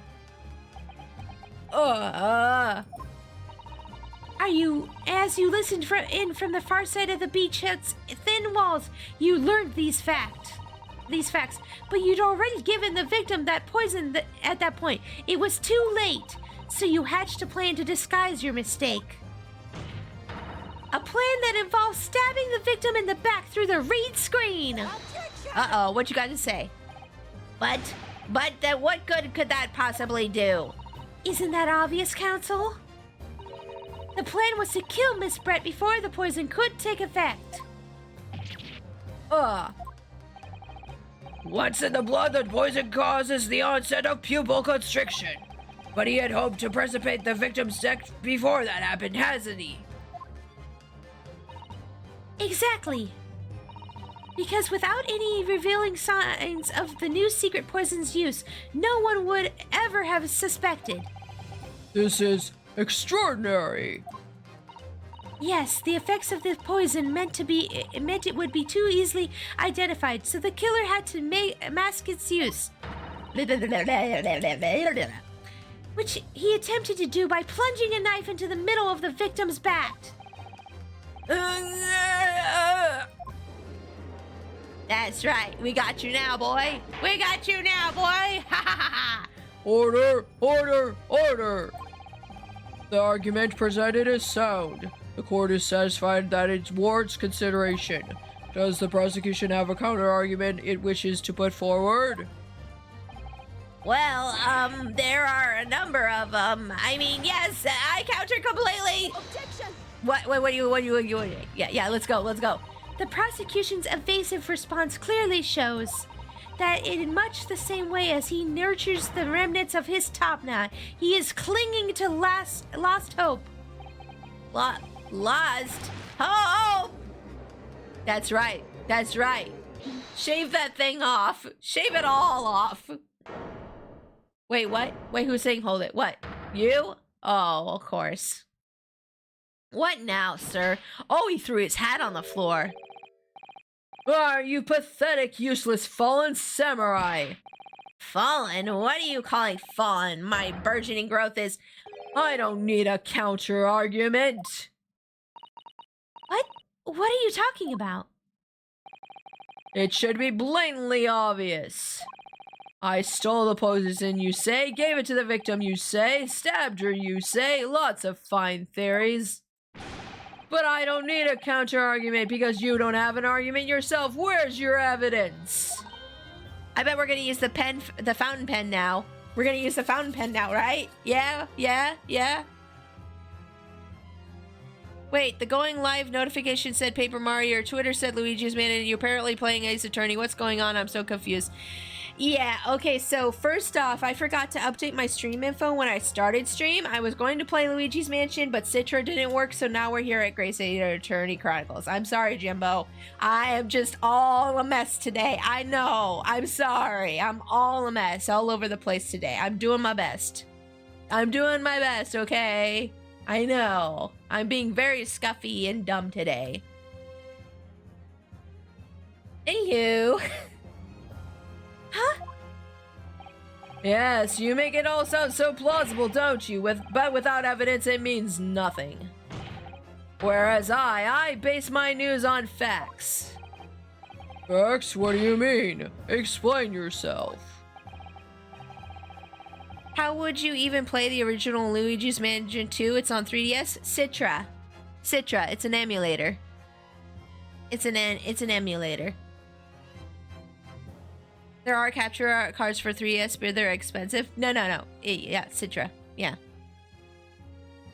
I mean, what the professor said earlier in this trial. It's all here in my many memos, every word, every slip of the tongue, all noted. That's what the Shoyo News is famous for. It's the power of the printed word. But surely it would be no easy task to steal a highly secret toxin from being developed by the government.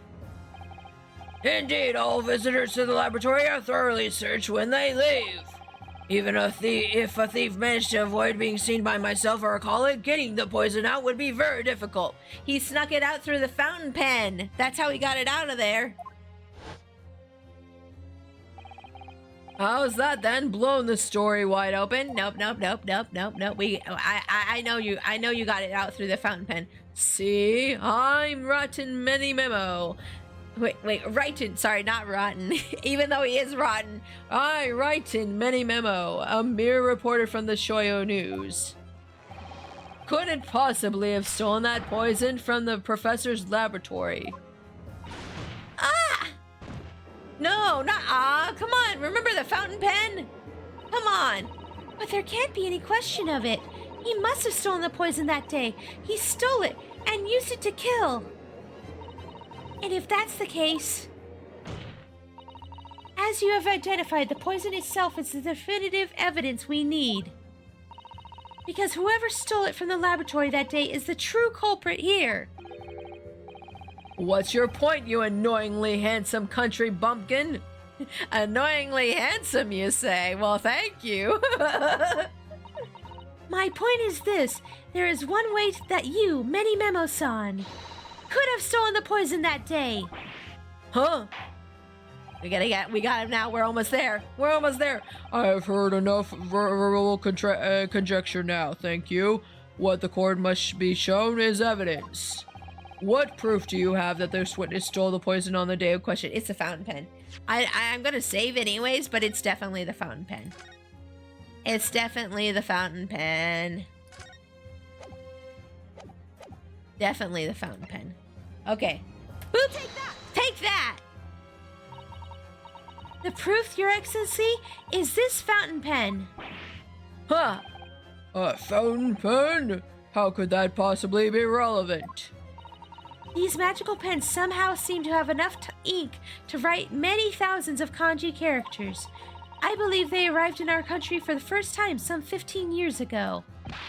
Ah, I swear by a Wessel hair calligraphy brush and nothing else. These newfangled pens are merely a fad. Yeah, okay. Well, as a forward-thinking man of words, obviously, I love my fountain pen. Suck up a soapcon of sumptuous ink, and one's work is washed with words in a blink of an eye. That's right. Fountain pens have a small reservoir in the barrel, into which ink is sucked up through the nib of the pen in order to write with later. What does all this talking of sucking up ink have? Ah! Oh no!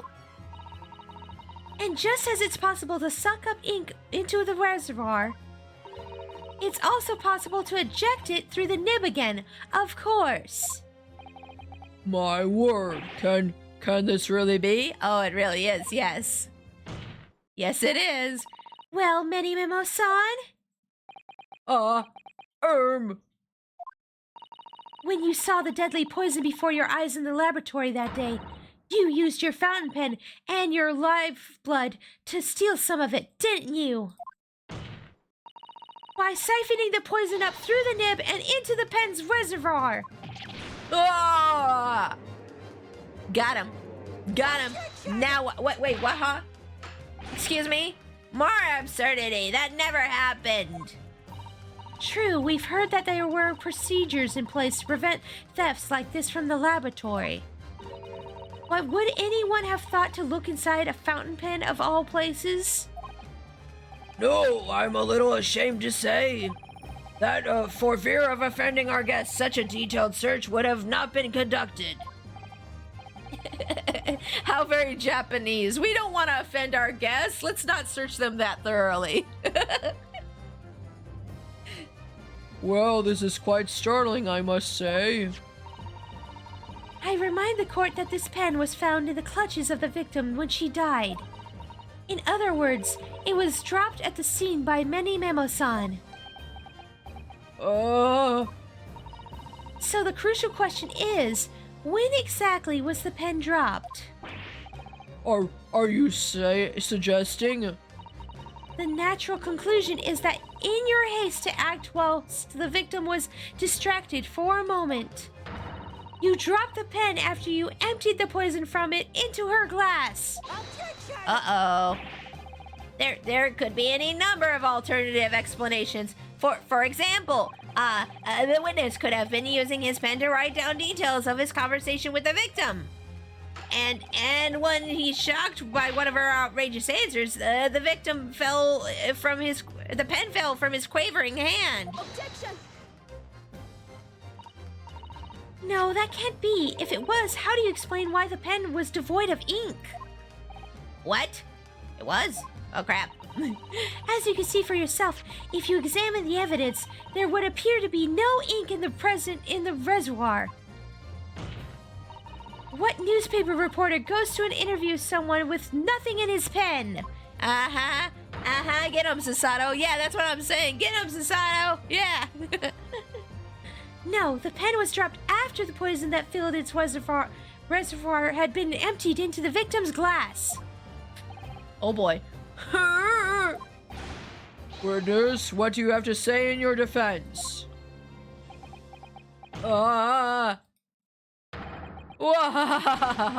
So this is how your modern justice system works, is it? So what if the ink in my pen runs dry? So what if my pencil snaps? I can always claw my way back into the game. I have plenty in reserve. Look at me, I'm Wolverine! Hiya! Ah! Ah! Oh. Ah! This guy over here thinking he's Wolverine from X-Men. You claim I sucked the poison up into my pen?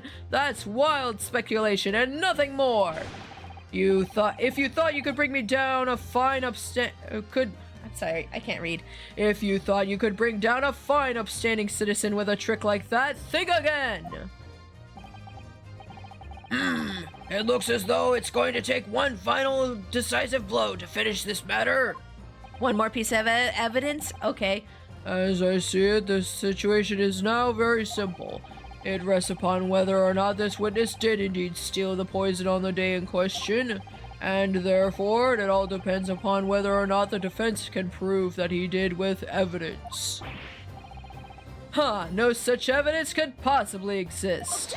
Oh! Get him, Sasato. Many Memo-san, this is how our modern justice system works. What? In the courtroom, evidence is everything. Something you would do well to remember. Because we are well past the point of speculation at this stage, I assure you.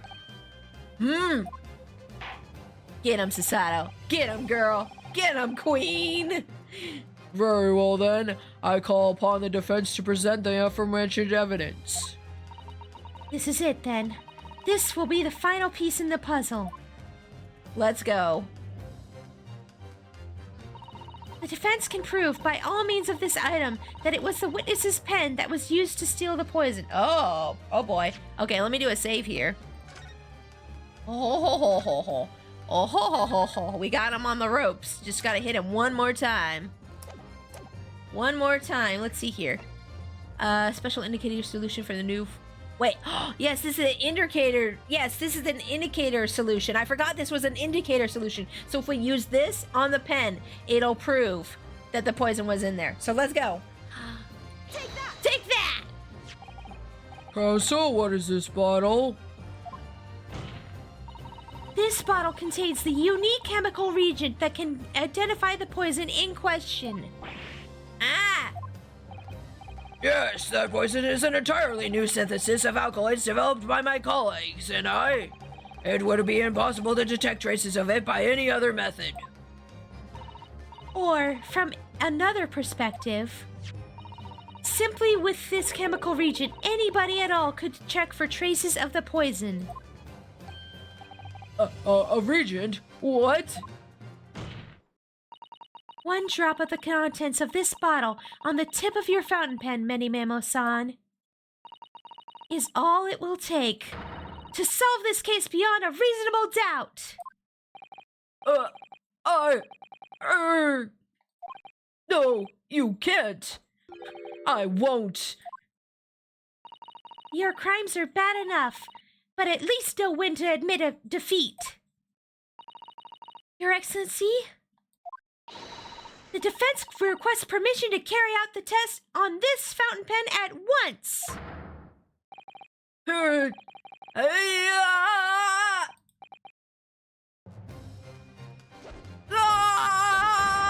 This isn't my fault. The Empire drove me to this, trying to hold its head high as a civilized nation. I took up arms in the form of the mighty pen, I fought thereby in all the name of justice and righteousness. Many. Get him, Ray! Get him, Ray! Sasato! I'm here! I'm there! Hi-ya! Yeah! Yeah! Get him! Get him, girls! Did I do it right? That was a Sasato takedown, wasn't it? Not quite. That was a Ryotaro takedown. They double teamed him. Let's go! Let's go! Double takedown! The instant the first drop of the reagent touched the nib of the fountain pen, it was clear to everyone present. Yeah! Yeah! Oh, what's wrong? Oh, with your baby man, you're so upset. Oh, with your baby reporter man is upset. With you, do you want your bottle and your blinky? Oh, you sad. Oh, him's a sad boy. Oh. When I saw it there in the lab, the poison, the devil got a hold of me and I decided to do it on a whim. Wah, poor little reporter man. I excused myself and emptied all the ink down the sink in the bathroom, washing the reservoir out carefully. And then you waited for the opportunity to suck up some of the poison, didn't you? Into the fountain pen. Yes, that's right. Answer me one thing, Many Memo-san. Why did you steal it? For what purpose? Isn't it obvious? To find out what it was made of and to expose it in an article. I mean, it was a secret project after all, too juicy for a journal like me to pass up. Then why did the English woman end up dead? I went into that hut intending to quiz her in her situation, that's all, as a reporter. A known killer enjoying full freedom, evading justice by leaving the country. I told her what I thought about it. And she just laughed in my face. Oh, what's this? Wait, no, is this the lady talking? Oh, this is the lady talking. Oh, what's this? A Far Eastern caveman purporting to practice journalism? Really, you must learn the difference between reporting and listening at doorways, you ignorant plebeian. What did you call me? This country, with its pretensions to a justice system, to a free press, it's really very depressing. You see our superior ways in the West, yet you lack the mental capacity to emulate them. Get out of here, you oaf. Get out and crawl back to the cave you came from. Huh? Oh, he didn't like that. Oh, he didn't like that. That's when I remembered about the deadly poison I happened to have in my pen at the time. What a terrible tale. Wait, does the judge have a ponytail and I never noticed until now? In my head, I knew I should just get out of there as quickly as possible, but I couldn't. I couldn't let her get away with what she'd done when she clearly had no remorse at all. I think you were more mad that she disrespected you. I suppose it was my journo spirit getting all fired up. No, I think it was your pride, honestly. I think it was his pride who got a hold of him. How dare you disrespect me, woman? I gotta kill you. That's probably what he thought. I'd like to ask you something. Yes? You often talk about justice. But surely as a journalist, you could have used other means to deliver the justice you sought. There is no justice in the press. Sorry? After that trial 9 months ago, I kept digging and digging to find out what happened in that courtroom, and finally I discovered the truth. It was a cover-up. That's what it was. Oh, snap. Here we go. Here's the real juicy stuff. Here's the real juicy stuff. Yes, give me the big plot. Give me more of the big plot. Give me. I mean, she said they were backwards as a nation to try to have and to have a newspaper. I'd murder her too. I mean, those are just words, though. Like, does she deserve to be murdered just for over words? Like, I don't know. It's a bit much, yeah. You know. I'm glad she's dead. Yeah, I mean, I'm glad she's dead too. Like, let's not be real here. I'm not gonna cry over a dead murderer. But like, you can't just like take justice into your own hands, you know. You can't do that. It's not proper. It's not the proper procedure.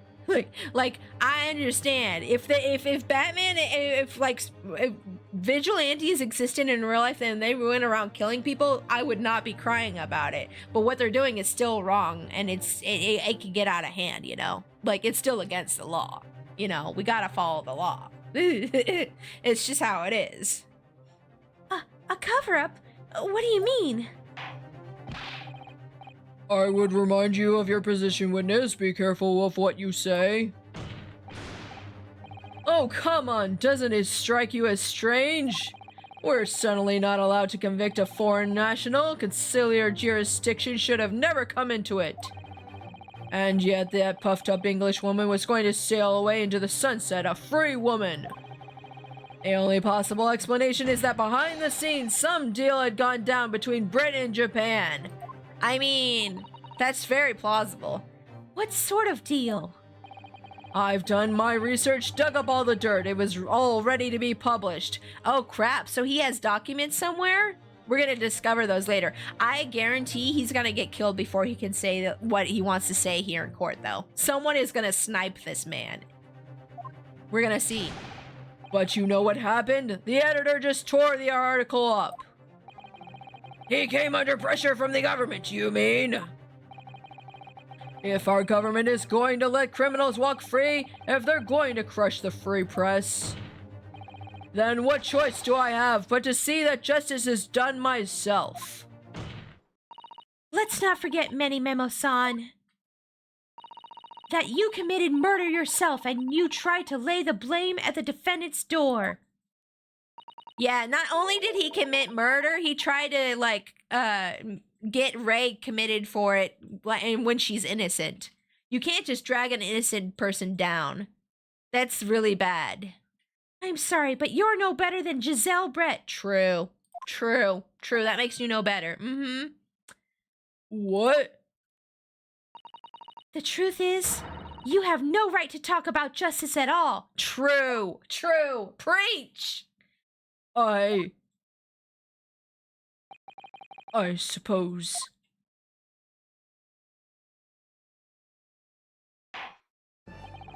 It would appear that we have reached a conclusion in this trial at last. Finally. Let's go. Counsel for the defense, Ryotaro Naruto. Oh, right, that's me. That's my name. Oh, crap. Yes, sorry, Your Excellency. Just musing in a very manly way over here. Yes, manly. Yes, me. It's almost unbelievable that this is your first experience of the Supreme Court. It was an excellent performance. In truth, it very much reminded me of your cousin's exploits. Oh, Naruhodo-san, I mean, Ryunosuke, you mean? The way he handled the trial 9 months ago and the way you handled this one. It gives me hope that we are genuinely entering a new era of justice in this land. That's very flattering, Your Excellency.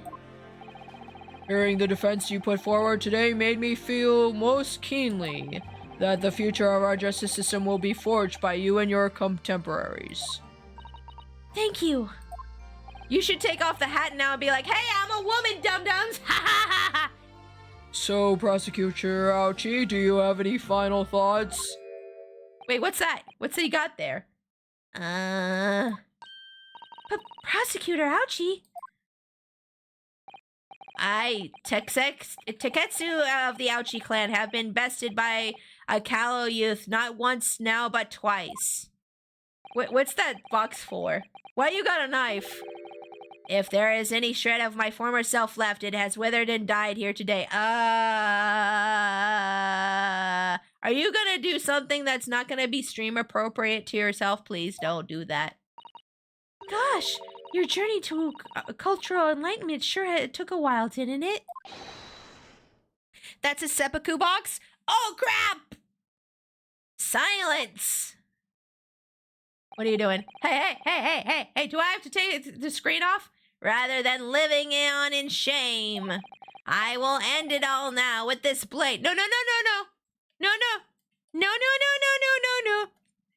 Wish you would step back from that ledge, my friend. For that is the true path to Ouchieism. Ouchieism? One hopes that the only way in which he'll be modeling himself after the witness. I'm gonna do it. Don't do it. Sprig of my top knot. The time is right for farewell. Hope is lost forever. Is that a haiku? Takatsuchi. Please don't. Don't do it. Don't do it. Oh, that's fine. Oh, go ahead. Yeah, do that. Yeah. Yeah, go ahead. That's fine. Yeah, you could do that. Yeah, that's fine. Woo! There he goes. Okay. That's fine. Yeah, that's fine. Oh yeah, that's fine. Haircut's fine. You scared me for a second. Be gone, bad hair. You are changed now. Look at everybody praying solemnly. Blessed be the hair. Blessed be the lost hair. He has accepted the bald. The bald is with him now. Yes. Yes, he is clean. He is clean and purified his head. Rest in peace, growth of hope. Yeah. Now, in regard to the defendant, Ray Mimami-san. He's like, yeah, so anywho. Yes, Your Excellency? I have reached my final verdict. I hereby find you... Not guilty! Yay! We did it! We did it! Yay! Yay! Court is adjourned. Let's go! Let's go! We did it! Yay!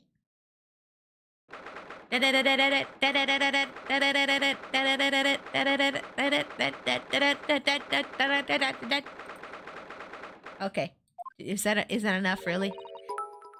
It's over. Oh, thank you for the biddy. I appreciate it. Nice. Good job. Thank you, Moon Miss. Thank you. I appreciate it. It's over. My heart is still pounding in my chest, though. It's all I can do just to stay standing. Lawyers have such great responsibility, such a great burden to bear. There's a little mousy. Oh, is that our little mousy? Do we get to keep that little mousy? Don't they, Naruhodo-san? Do we get a little mousy in this game? Oh, I'm excited. Sasato! Sasato! I'm guessing that's Ray. Thank you. Thank you so much. You were so dashing in there. Ray and Father. Honestly, I'm so touched by everything you've... Oh no, I think I'm going to cry. It wasn't easy, but together we made it. I was on the verge of tears at the end too. The only reason I'm still here is because of you. Oh no, I can't take all the credit. It took courage to tell the truth in there. You did wonderfully, Ray. So I would have to say that all the congratulations belong to you. Huh? Sasato, don't be so standoffish. Sorry? We're friends, equals, and the trial's over, so no more of this formal super humility nonsense. It's time to celebrate with swagger, to throw caution to the wind. Caution to the... what?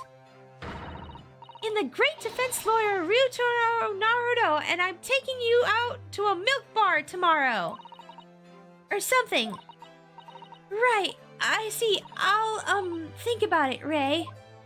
Oh, rejected! No date for you! At any rate, we really knocked the wind out of that horrid man, and it felt so good. Yes, it was satisfying. It really was. Isn't there anybody else we could throw together? I hope you're not looking at me, Ray. Oh my goodness. No, of course not. Of course not. Ah, there it is at last. Ray's lovely smile. Yay, look at that cute smile. You fought for your friend to the very last. As your father, I'm extremely proud of you, defense attorney Ryutaro Naruto. Thank you, but I couldn't have done it without your help. What a nice, supportive father. Aw. Anyway, it's about time to bid farewell to Ryutaro, I think. I shall miss him in a way, but it's back to Sasato Mikotoba for now. So, I'll never see him again then? What a terrible shame. I mean, she could put the outfit on any time, you know. You like what you like. If you see her in that outfit and you like what you see, I mean, you like what you like. It's not really the clothes. What? Uh-oh, who's saying what? Oh no. What is happening? Ah, Soseki-san and Inspector Hosonaga. I do hope you've been keeping well. Is that really you? Yes, I had to change my appearance for, well, obvious reasons, I hope. But it's me, Sasato Mikatoba.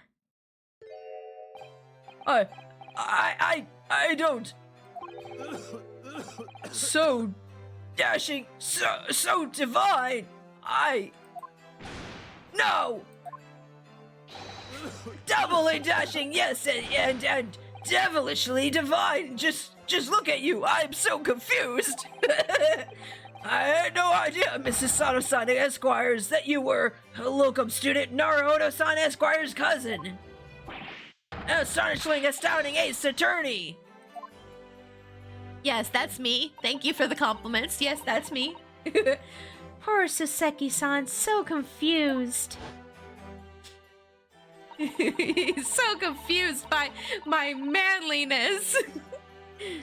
I still remember the first time I ever met him. He was in a prison cell in London.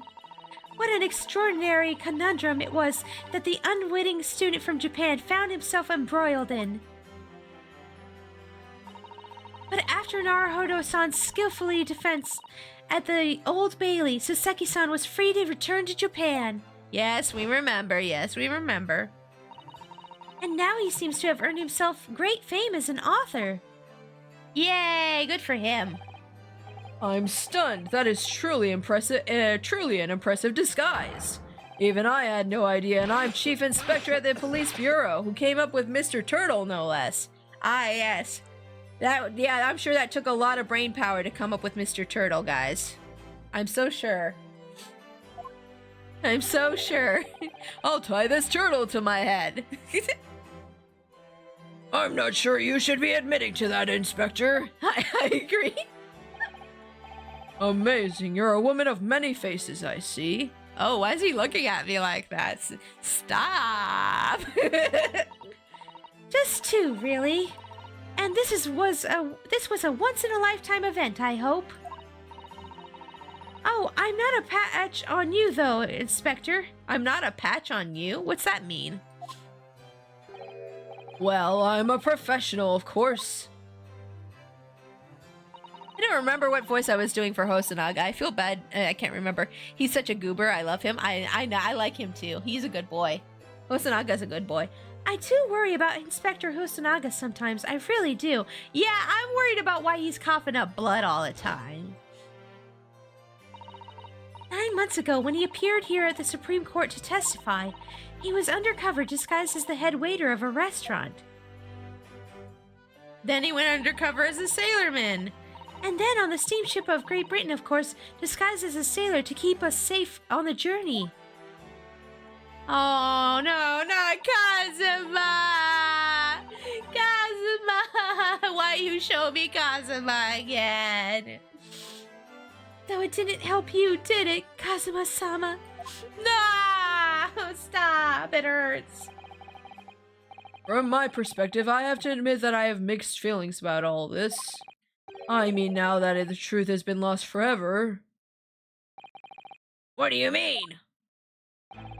I'm talking about the murder of that English woman committed at the end of last year.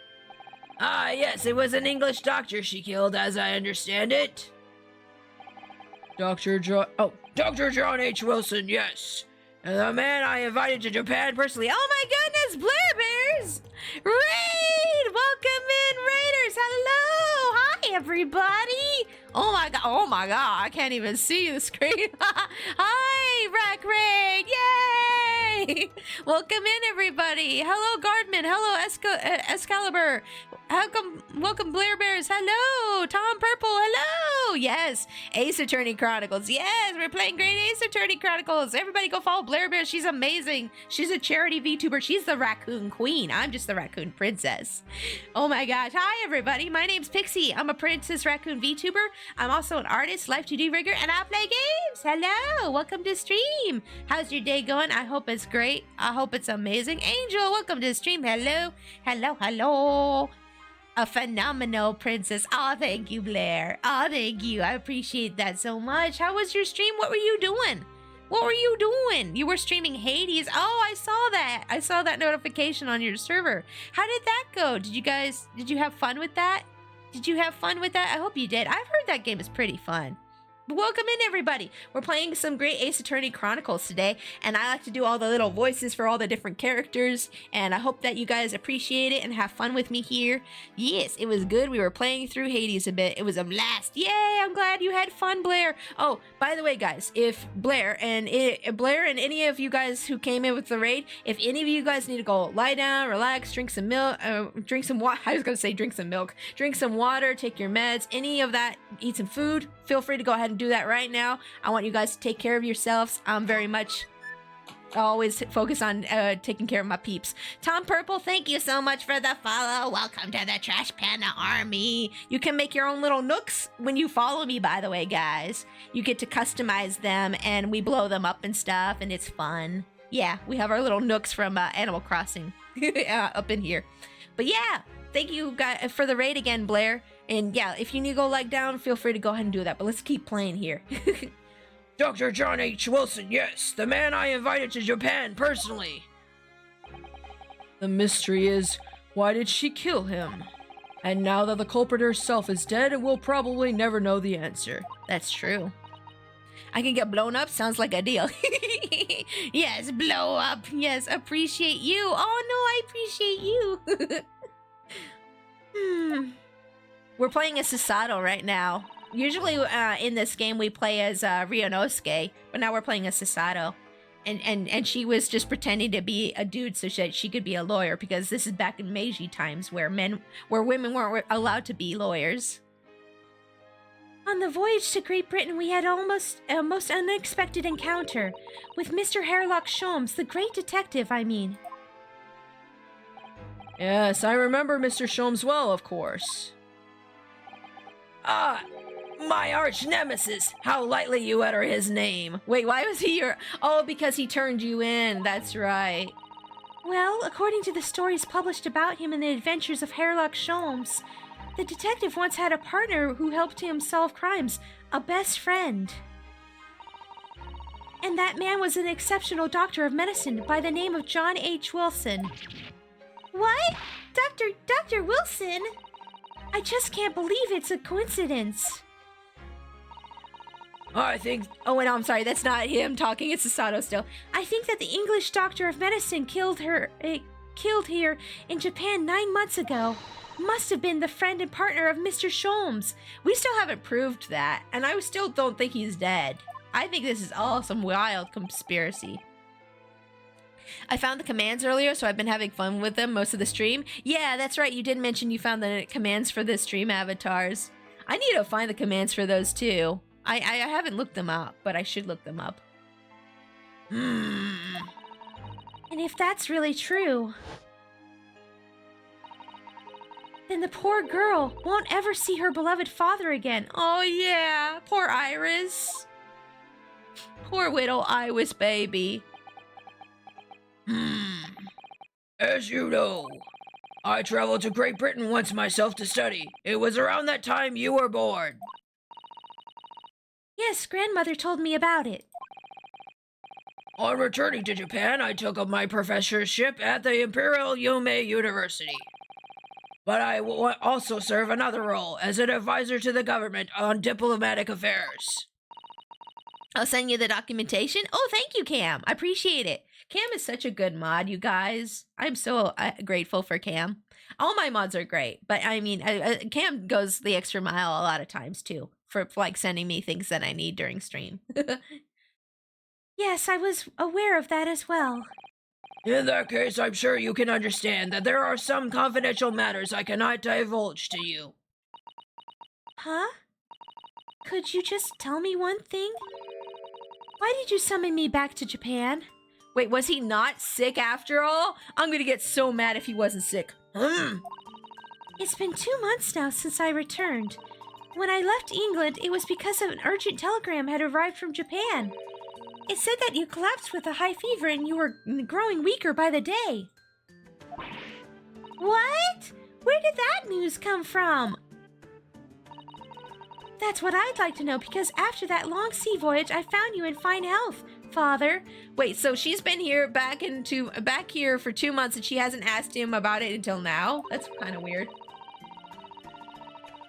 Wait, what? What do you mean he looks like Japanese Omni-Man? Who looks like Japanese Omni-Man? I don't get it. Okay, my hubby is saying that Mikotoba looks like Japanese Omni-Man. Oh, you're right. He does look. Oh, yeah. Okay, sorry. I didn't know who you were talking about. Yes, he does look like Japanese man. Now I wish I could do that voice. Now I wish I could do that voice. I'm sorry. I forgot who Omni-Man was for a second. He's Japanese Omni-Man. Think, Susato, think. Why did you do this? Now I can't unsee it. My hubby cursed me. Was there something in Great Britain that you perceived might inconvenience me in some way or harm me? That's really the only explanation I can think of. Dear me, do you reserve most of your cunning glares for your father, Susato? My hubby is cursed as all, yes. Ah, let me go. Oh, it's you. Oh, let me go. Mimeno-san. So, one throw wasn't enough for you. You want some more, punk? I've got one last thing to say before they take me away, Professor. Me? I know the truth. I know why you had a hand on what went on in that visiting student's fate. Visiting student? Giselle Brett, you mean? No, not her. The student of law who left for Great Britain 8 months ago. What? Student of law? He must mean Kazuma-sama. What are you talking about? What does he have to do with all this? Nobody in Japan here knows anything about it. They don't know that the guy never made it to England, that he died on that steamship, and that he'll never... Ah! Uh-oh, he's dead, isn't he? Oh, the judge. Well, I didn't expect to find him in here. Oh my gosh, the judge did a takedown. What were your officers playing at? Is the judge part of this? Oh crap. Terribly sorry, Your Excellency. Bad bailiff. Bad bailiff. Get a hold of your criminals. I was coming to tell you that the rickshaw has arrived, Eugen, and it's a good job I came by. Yes, thank you for dealing with him, and I'll be there shortly. Oh, Your Excellency. Ha ha ha ha ha. The trial's over. I'm not Your Excellency anymore, merely your father's friend, Shishiro Jikoku.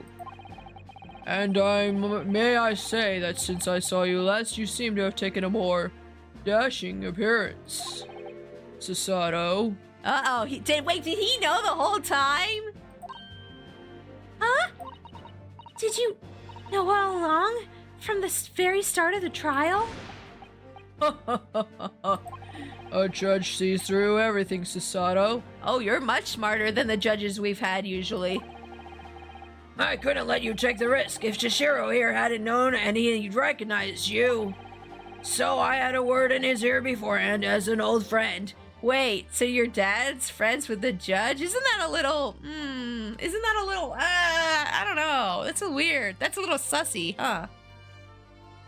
The judge has a name? I'm just gonna call him Judge. So, Shishiro, shall we? Yes, having ruled on that case, we can now have various diplomatic issues to address. Before you go, Father, Sorry, my dear, we shall have to return to our earlier conversation at a later date. But well done again, both of you. You did admirably. There's a lot Dad's not telling us, isn't there? Dad's not telling us a lot, isn't he? He's hiding things from us, and so is the judge. But it's probably for our own good at this point. I'm guessing he's doing it for our own good. I'm hoping. I'm hoping it is. You didn't win because my dad said so, right? Yeah, I hope that's not the case either. That would be really bad. But well done again, both of you.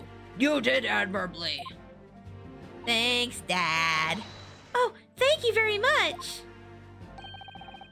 What did you think of my Sashiro sling, eh? It's been a while since I sent a man flying like that. Ah, I remember back in the day I used to send him left and right, everywhere. Ha ha ha ha ha ha. He's in pretty good shape for an old guy, huh? Whatever could Father be hiding from me? I don't know, but we'll find out probably. About Giselle Brett, about Dr. Wilson, and now it seems, according to the reporter, about Kazuma-sama. I'm going to have to bring this up with Father sometime. Yeah? You'll be like, Dad, what's up? What are you hiding from me? When nobody else is around. Yeah, we're gonna have to have a daughter-daughter conversation. Judicial Assistant Migatoba's son, Esquire S, could I, have a word? Oh, yes, of course, Saseki-san. What is it? I think perhaps it could be fate that we're meeting again like this now. You see, there's something I need to tell you. Okay. Oh? I believe that it may be related to the reason why your father summoned you back from England. Oh, he knows. He knows. Spill the tea, bro. Spill it. Spill. This I have to hear. Please, Soseki-san, tell me at once. I will.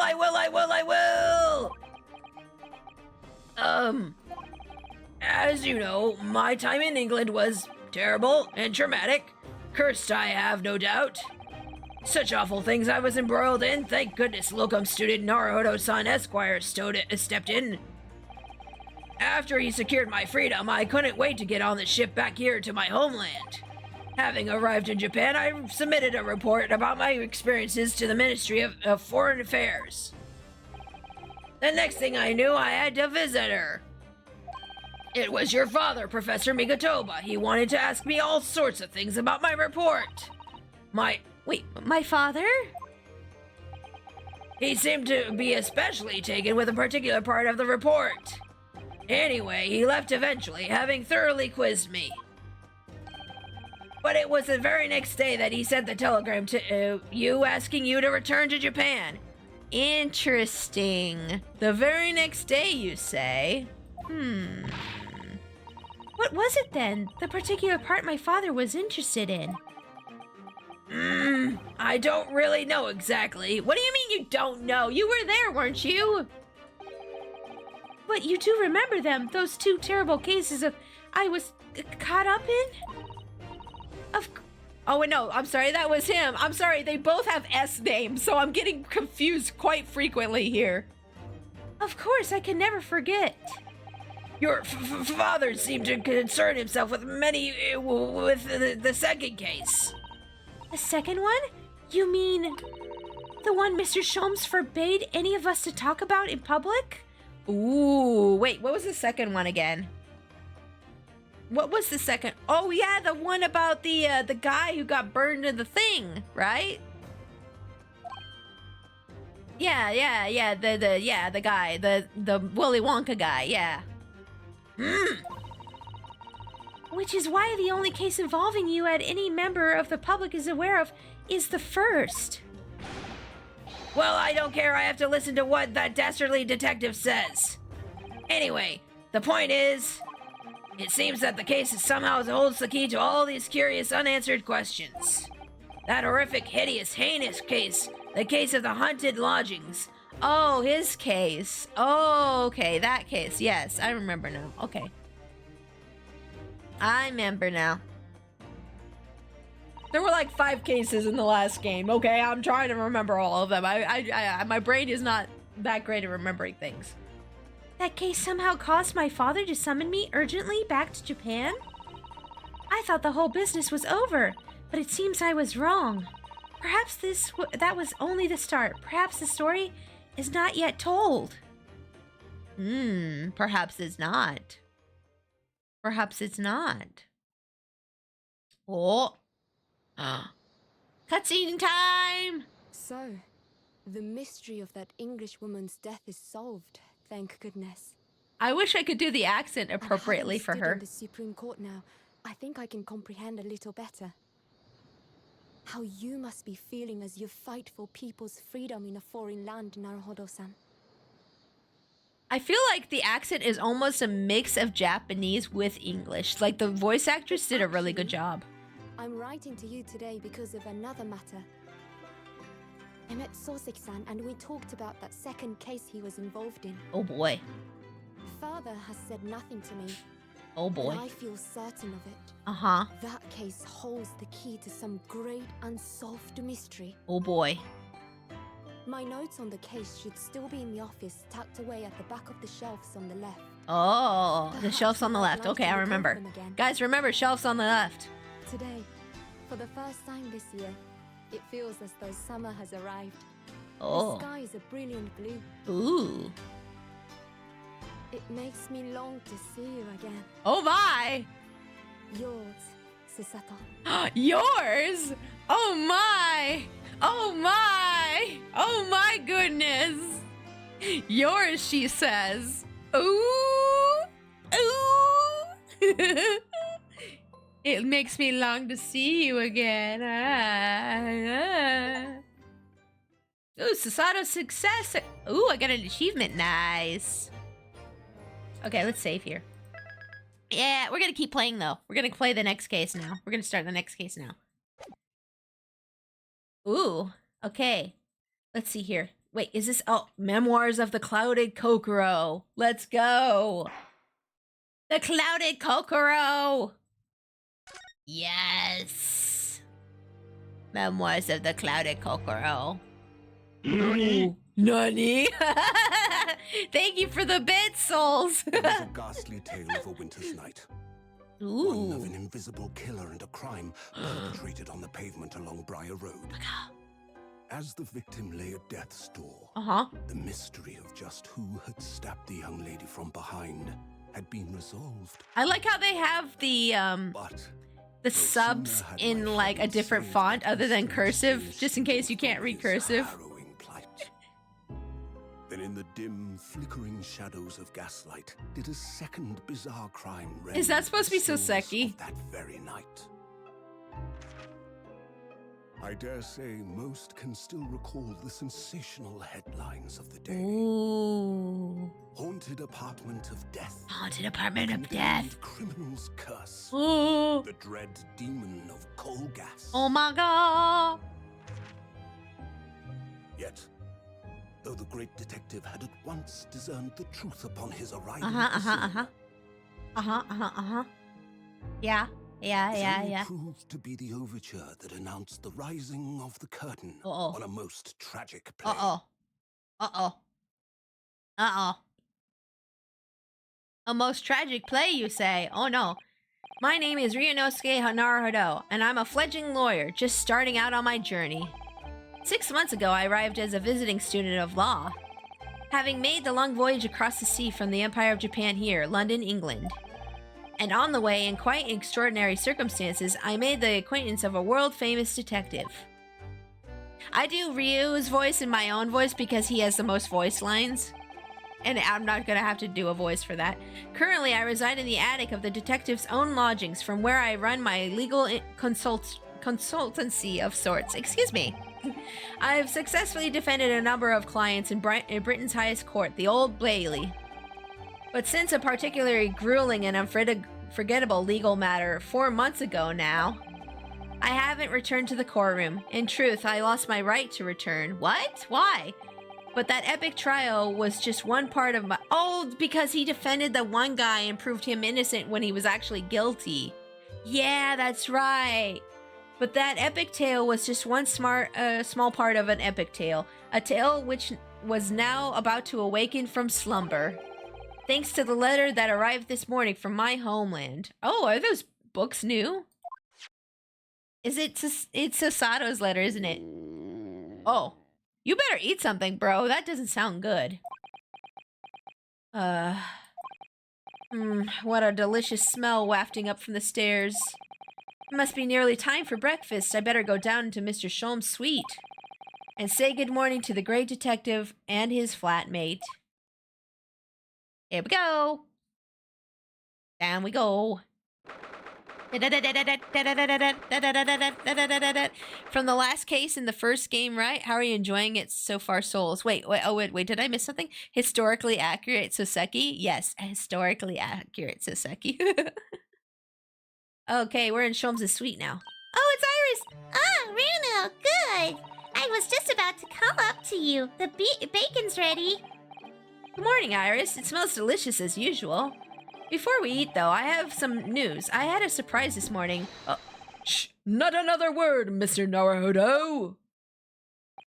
This could be just the abstruse thing for my pre-breakfast stagnation repelling mental stimulation, my dear fellow. Oh, Sholmes, how have I missed you? How I've missed you, my boy. Morning to you too, Mr. Sholmes. Ah, yes, I see. Ah, so that's ooh, that's a little close there, buddy. We getting personal now? No, I'm married. You can't, Sholmes. I'm married. We can't. We can't, Sholmes. It's forbidden. The truth is as clear to me as day. The faculties of the observation have revealed it again. What are you talking about? You, Mr. Naruto, you have this very morning met with a surprise. Excuse me. Well, is that not the case? Really, my dear fellow, it clearly warrants the explanation. Firstly, your hair is particularly unkempt, somewhat reminiscent of a bird's nest. Secondly, you have neglected to fasten the third button on your jacket. Clearly, when considered together, these two facts point to you having been flustered this morning. Can I talk now? But of course, though I don't look for admiration, you understand. My hair always looks like this. It's been this way since I first met you. My hair always looks messy. Oh, it has? And the button was ripped off last night, if you remember. By you. Oh! Ripped off the button on his clothes, did he? How'd that happen? Hurley pulled your button off? Oh my goodness, my ship has sailed!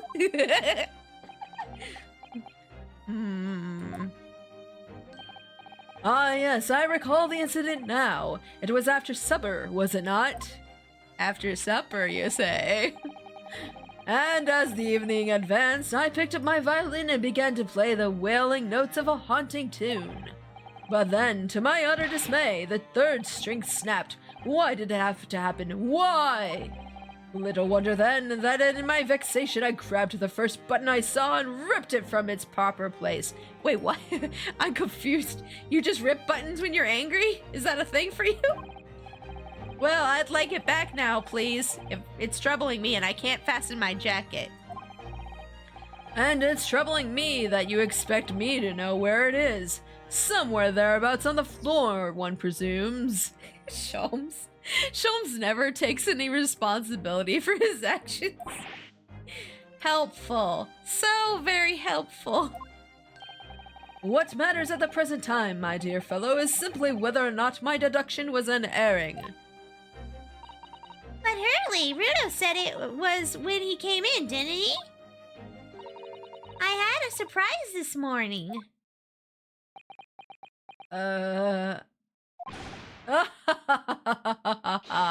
Well, that really is a surprise. he came down and said I had a surprise, and Sholmes is just like, let me guess, you had a surprise.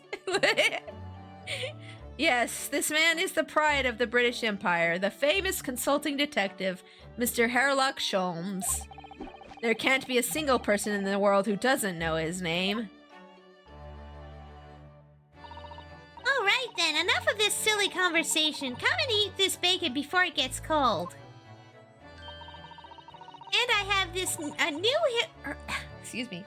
And I have a new herbal tea for you to try too. My latest special blend. Okie dokie. And here we have Iris Wilson, Mr. Sholmes' lodger and companion. A truly exceptional young girl who's the author of a highly successful serialization here in London. Yes, The Adventures of Herlock Sholmes, as published in Rance magazine. So, Mr. Naruhodo, would you put us out of our misery? What surprised you this fine morning? I received a letter from Japan. Oh, from Susie, you mean? Was it? Really? That's right, and she had some rather startling news, in fact. Ah, intriguing indeed. You must tell us all about it over breakfast. Oh, yes, what fun! Okay, alright, let's converse with you, sir. Miss Sasato's letter, let's talk about it. This is the letter that arrived from Japan this morning by international post. Oh, how lovely! Look at Susie's beautiful writing. I wish I could read it. And how is your judicial assistant faring, may I ask? She's very well, thank you. In fact, according to what she's written, she actually appeared as a lawyer at the Japanese Supreme Court and won a case. Huh, really? Oh, isn't she wonderful? A cut above your good self, my dear fellow. I've won cases too, you know. Yeah, tell him, Ryu. Apparently, Mr. Natsume appeared in the trial as a witness. Natsume? Nope, I do not recall that name. Of course you do. Oh, we helped the man twice. You arrested him! You know, in those 2 cases that took place on Briar Road 6 months ago? Wait, what if he's genuinely pretending not to know because he doesn't want to talk about that case? Ah, the mustache twitchy man with the somewhat feline eyes and the mustache. You didn't have 2 mustaches, Hurley. Yes, who could forget those cases? They made a deep impression upon me. There was a second time? Oh yeah, we did. Wait, I think there was a second time. Hold on, let me think. I'm thinking. I think there was a second time he was in trouble. I'm not sure. Although I must confess the details are a little hazy now. A very deep impression they made on you, clearly. Yeah, sure. Yeah, okay. So startling news. Let's talk about that. So, what was this startling news penned by Miss Sasato? Do you remember the case of the haunted lodgings, Mr. Sholmes? Ah, yes, it was very interesting, you know. I don't feel entirely uncertain that the case of that nature did not occur. He's totally forgotten then. Yep, he's like, nope, I forgot. Anyway, in her letter, Miss Sasato asked that we read over her case notes again and investigate further. Though it took place half a year ago? For what purpose? Because of something that Mr. Natsume said to her, apparently. She suggested that the real reason why she was called back to Japan so suddenly might have something to do with that case of the haunted lodgings. Uh-oh, music stopped. Oh boy. Oh? On Mr. Natsume's return to Japan, Mrs. Sato's father questioned him about the case, she says. And something about Mr. Natsume said appeared to trouble Professor Mikotoba, prompting him to send the telegram. Oh, that case, yes! It was very strange, wasn't it? Yes. And I had compiled the whole story into a nice, neat manuscript ready for publication, too. But then Hurley here was all funny about it, remember? He was very mean. The story must not be published, you said, very mysteriously as well. Really? I said that? Are you sure? Do you perhaps know something about that as well, Mr. Sholmes? About why Mrs. Sato was suddenly told 4 months ago that she had to return to Japan? Ooh, Mrs. Sato's repatriation. Repatriation. Yeah, that's it. That's how you say that word. It's been 4 months now since we waved Susie off at Dover. It was such a shock, wasn't it? The way she just suddenly announced that she was going back to Japan. Indeed it was, due to a telegram she received from her homeland, I believe. That's right, telling her to return urgent. Oh wait, no, sorry, wrong voice. That's right, telling her to return urgently. I need to read the names better. Yes, because her father had passed away. No. It just said he was suffering from a high fever, the cause of which was unknown. He's not dead. But according to this letter, that news about her father's fever was just a ruse. A ruse? So Susie's daddy lied to her so she'd make the voyage back home? Why would he do that? I have to admit, I have absolutely no idea. But she believes it's almost certainly related to the case of the haunted lodgings. Oh boy. The case of the I have something in my eye. Hold up. Okay, we're good. Summoning her back to Japan so suddenly like that. I wonder what Mrs. Sato's father is hiding. Hurley, do you know what it's all about?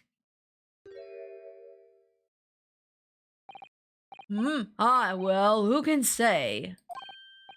What? But you said... Please, I have engagements, my dear fellow. My calendar is quite surprisingly full today. You're being sussy. Stop being sussy, Sholmes. Don't be sussy with me, boy. And a stringent analysis of the matter would be excessive, I feel, even if I were quite at leisure. So, man the fort in my absence, won't you, Iris? I will, Hurley. Don't worry. See you later. Ta-ta. There he goes. There goes the boy. He scuttled off rather quickly there. Yeah, he did. He's being sussy. I think perhaps Professor Mikotoba isn't the only person hiding something here. Soseki-san was involved in 2 cases, but only one of them was forbidden from being published. That's true, yep. By of all people, Mr. Sholmes. Aha! I found them at last. Iris, are they... The notes about the case? That's right. Susie and I compiled them together. The case of the haunted lodgings. Do you want to read them, Runo? Yes, of course I want to read them. Absolutely. Thank you, Iris. Why did you have to think about it, Ryu? You should have just said, like, yes, give me. I have no idea what secrets could still be hiding in the shadows of this case. But perhaps if I read over the notes again, something might come to light. That's the spirit. Let's go. Gonna call it a night here. Sleep well. Okay, take care, Wayward. Thanks for dropping in and hanging out with us. It's always nice to see you. And so, Iris and I decided to read over the case notes again together. Everything from what happened to our investigation and that fierce battle in court that followed. Reliving every detail. I just need to find a clue, and I have all the time in the world. Because, of course, I'm no longer allowed to practice law in the courts of Great Britain. Wouldn't it be interesting if Sasato comes in and she takes over as the lead character? Wouldn't that be neat? It was 6 months ago, a mysterious incident that unfolded on the wintry streets of London. Yeah, this was the case where the lady got stabbed in the back by a knife that fell out of a window. That was so crazy. A young woman was found lying on the snowy pavement of Briar Road with a knife in their back. Oh wait, no, she's not dead, that's right. She was just injured, she didn't die. Fortunately, her life was spared, but she was unconscious for several days following the incident.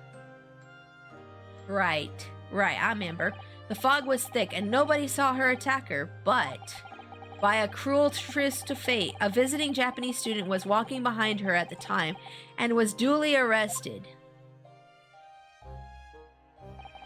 That man was Soseki-san, and the man who effected his arrest was Mr. Sholmes. That's right, Mr. Sholmes arrested him. Believing in our compatriot's innocence, Susato-san and I decided to represent Soseki-san in court. And after a grueling trial of many twists and turns, we finally managed to prove his innocence. Yep, sure did. Joyful, joyous, jubilant jubilation Was the man's reaction after the trial, but his jubilant jubilation was short-lived. True. We received a telegram from Mr. Sholmes the following morning. The victim of the Briar Road stabbing has regained consciousness. Hurry to Bart's at once. I don't remember this. Was this something that they didn't show us last time? So Susato-san and I summoned a hansom and headed immediately to the hospital. I don't remember this. This must have been something they hadn't shown us before. Oh, it is something we haven't seen before. Okay, cool. What's the onion head guy from Dark Souls doing in the background there? What's the onion head guy doing there? There you are at last. Good morning, Mr. Sholmes. I think not. Oh? You're late. What on earth took you so long? Your telegram only arrived at 5 o'clock, Mr. Sholmes, and it's a 20-minute ride to the hospital. That's right, and it's 5:30 now. I think we made very good time. The time is utterly irrelevant. The fact is, I've been waiting for what felt like an eternity. Ha. In point of fact, I myself was awoken at 4 this morning by a telegram boy. And feeling it was somewhat unjust that I alone had been roused at such an hour, I sent one to you. Sholmes is like, hey, if I'm gonna have to suffer and be tired, you're gonna be tired too. Well, thanks for that. Anyway, you're here now, so the victim is over there. She has only just regained her consciousness. That's a big rat. What the heck? That's a big ratty boy. You should introduce yourselves, and I shall observe from here. Okay. So that's the lady who was found on the snow-covered pavement with the knife in her back. Her name is... yes, here we are. Miss Green. Okie dokie. Hold on real quick, though, guys. I do need to use the bathroom real quick. I'm gonna go use the bathroom real quick, so I will be right back. It'll be like a minute, I promise. I'll be right back.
I'm back. I used the potty. So many hydrates, you know. You gotta use the bathroom at least once in a while when people give you so many hydrates, right? Thank you for the welcome back. Thank you. Appreciate that. Okay, let's examine this room first. Whoa! Another hydrate? I just got back from the bathroom. You want to send me back? Okay, let's examine the stuff in this room. What is this? What is the guy from Dark Souls doing in the background here? This rounded wooden figure is almost charming. It isn't the most charming, is it? Ah, I don't think that's a decoration, Mr. Naruto. It's an artist mannequin, I believe. Used when practicing sketching the human form in different poses. Really? It's not exactly what I call a typical figure for that purpose, though, is it? No, I suppose not. I confess I've never seen one quite so full-figured before. Oh no, are we gonna have body shaming in this episode? Well, if you want to draw a full-figured person, it's the right tool for the job. That's true. Yes, it is true. That's true. Let's see here. Look, there's a photograph in this frame here. Ooh, who is it? Who is that? Oh, could this be like her boyfriend or something? Oh, yes, it's a picture of a young gentleman. He looks to be about the same age as Miss Green, I would say. Perhaps the young woman's special someone, do you think? Maybe. My, Mr. Naruto, I didn't know you had a sense for matters of the heart. Ooh. Not in the least. I sincerely said the first thing I thought of. Oh, he didn't, okay, fine. Fine then. Let's see here. Let's look at your chart. I want to look at your personal health information. I'm violating HIPAA. Ah, this looks like the patient's treatment notes. Let's see. Do not feed. What? Why? What is this place, a zoo? You know, I seem to remember seeing an almost identical sign in our local park. For the pigeons, yes. This is a person. Poor woman, I hope she hasn't read this. Yeah, I hope she hasn't read that either. That's really mean. That's really mean. Okay, well, I want to look at the ratty. I want to look at the rat. Wait, you guys can't see the ratty. Hold up. Let me move over so you guys can see the ratty. Look at the ratty boy. Look at the ratty boy. Look at him. Look at the ratty boy. He's a big boy. That's a big ratty boy. What is he doing here? What is he doing? What is he doing? Eek! A mouse, Mr. Naruto! An enormous mouse! That's not a mouse, my dear. That's a ratty boy. It's her familiar. You know, it might be. It might be her familiar. She's secretly a wizard or witch from Hogwarts. She's secretly from there. Let's see here. Let me move back over. Okay, I'm gonna move back over. What is the council gonna say about this? Vermin in a hospital. That doesn't seem the best. But it looks like a very healthy specimen, doesn't it? Oh, but it looks like a very healthy specimen, doesn't it? It's very plump. He's very big, yes. I'm not sure we can say that's down to the excellence of this facility, if that's what you were thinking. I looked at the ratty boy. I'm gonna look at this bag now. That must be a bag of Miss Green's personal belongings. She would have been brought here recently after she was found stabbed on the pavement, though. I expect a friend or family member will probably brought some things for her. Alright then, let's see what's inside. A change of clothes, no doubt, and... No, Mr. Naruto, you must never scrutinize a young maiden's personal belongings. Yeah, that's just rude, Ryu. But the young maiden might have chocolates, or biscuits, or caramel. You're assuming she's got a snack in there? What, are you that hungry? Okay, let's talk to the lady herself. Good morning. Oh, what voice to do for this girl? Hello, I'm Ryunosuke Naruto, from the Empire of Japan. Oh no, wait, let's see, what voice should we do? Oh no, what was it your knife that, are you, the man who? No, I'm a lawyer. And I'm Sasato Mikotoba, pleased to meet you. Oh no, was it your knife then? Are you the one? No, I assure you, I'm Mr. Naruto's judicial assistant. I think I'm gonna give her the same voice I gave the maid from the other game. You know, remember the maid, Moon Lady? Or Sun Lady? I guess she was a sun, yeah. We heard that you regained consciousness and wanted to come to give you our best wishes. Best wishes for me? Thank you. I'm Olive Green. I'm an artist. Well, no, that's not quite right, is it? What I mean is I'm trying to be an artist. Well, what I really mean is I desperately want to be an artist. Wait, was that picture of her before? The maid wife, Miss Garrideb. Yes, her, yes. But the truth is, I don't have any talent. I know I don't. It's no wonder I was stabbed in the back. I don't think that's related, actually. Yeah, that's not... Yeah, no. Gosh, this young woman seems to bend over backwards to put herself down. She has low self-confidence. That's very sad. Seeing as we're here, we should ask her about what happened from her perspective, I suppose. Yep, let's go talk to her about the incident. To suddenly be struck in the back by a blade as you were walking along the pavement. What a terrible experience you had, Miss Green. It was so cold that day, and the fog was so thick, I couldn't see a thing. That was 4 days ago now, I think. Isn't that right? Yes, that's right. I'm afraid you've been comatose all the time. Cherry cough drops. Oh, are you taking cough drops for a sore throat? Oh, that sucks. I hate the in-between seasons sometimes because that's when the most likely time for people to get sick, isn't it? I hope you feel better. Although fall is my favorite season, but yeah, I hope you're not feeling bad, Tasu. But the case has been solved, hasn't it? While I've been here in the hospital, I mean. Indeed it has, my dear madam. Spectacularly, by none other than I, Herlock Sholmes. Mr. Sholmes, as you well know, it was Mr. Naruhodo's hard work in court that solved the case. Ooh, that's the first time she's ever actually gotten on him about that. Are you yet to hear what happened, Miss Green? Yes, I'm afraid so. A gentleman from the police force is supposed to be coming to fill me in shortly. Oh, I see. Me coming round seems to have made everyone frantically busy. I'm so sorry. I should have never regained consciousness. It was selfish of me. Oh no, we're also relieved that you're on the mend, Miss Green. We really are. With that kind of attitude, maybe her surname should be Blue and not Green. Yeah, kinda. I mean, obviously she has very low self-confidence. That's sad to see. It is sad to see. About yourself. Let's talk about you. Fighting my colds. I should get some Vicks or something. Aw, I hope you feel better, Tasu. Yeah, get well soon, Tasu.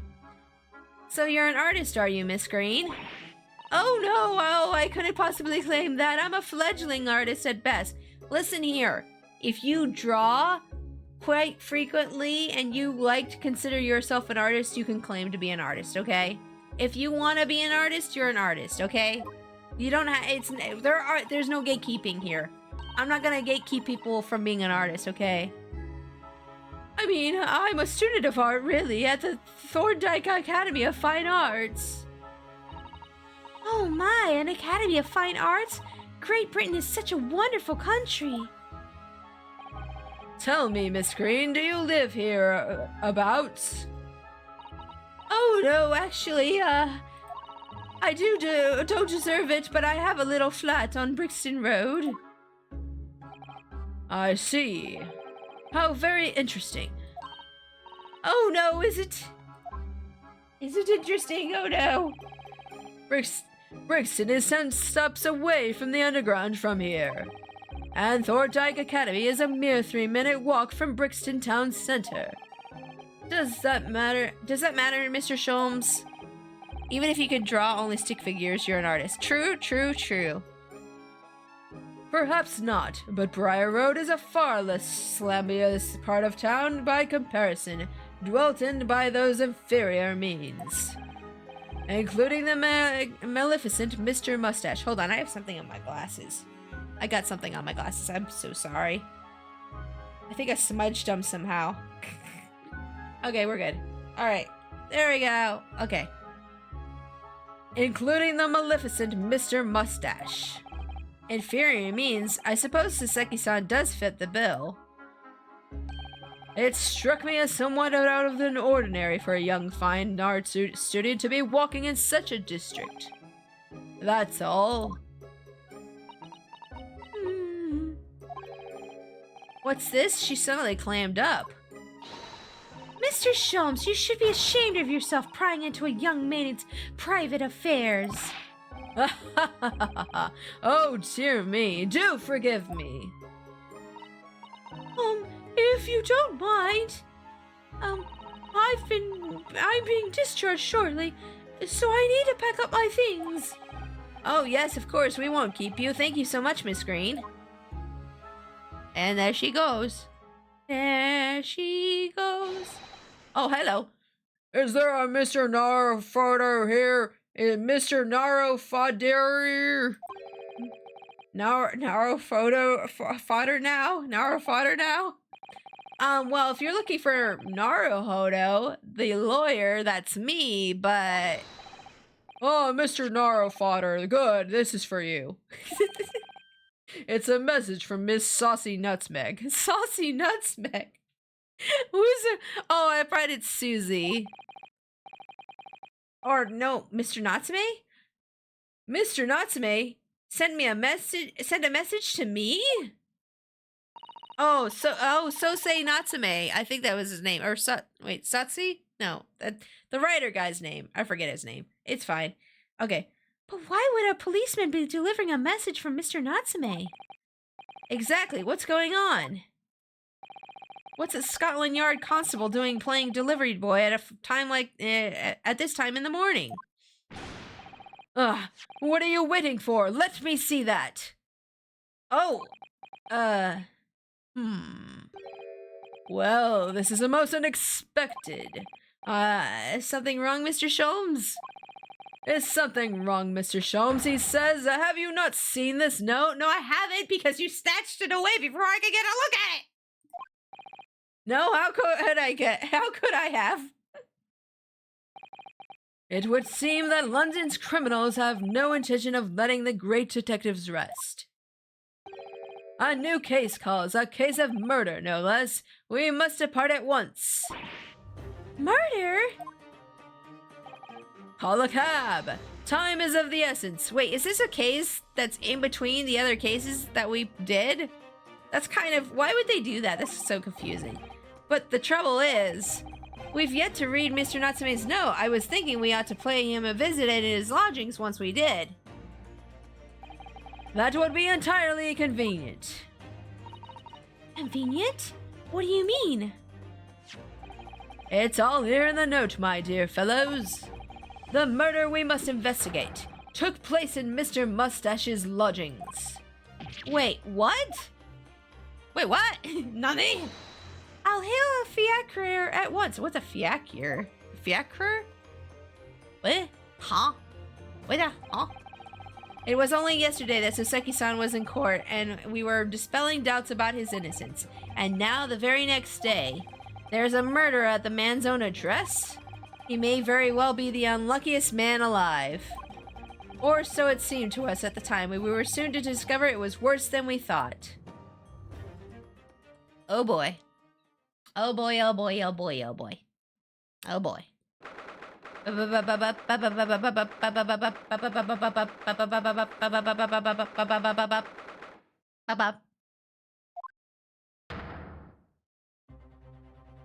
Oh, hello. What on earth? Oh my, the gentleman's deceased without a question. He's dead. Welcome, student, Mr. Naruto, Esquire. Mr. Natsume? Oh, why? Why is this happening? Why to me? I've only just got out of court yesterday. I was finally home after 2 days of misery. And then I wake up the next day to this. No early bird should catch a worm like this. Woeful worm without wiggle. He was in that memo case. Yeah. Well, no, he was in the memo case. Yes, but we also had a case in the first game with him, in the first Chronicles game. We had a case with him where he got framed for murder, and he was walking down the street from the bookstore, if you remember, and there were this couple fighting in this flat above him that dropped a knife through the window and it pinned that lady in the back, if you remember that. I don't know if you remember that. Yeah. Even Maya's luck didn't get this bad. That's not true. Maya's luck was way worse than this guy's. Maya was framed for murder at least 5 times. At least 5 times, okay? I see you're in high spirits again this morning, Mr. Mustache.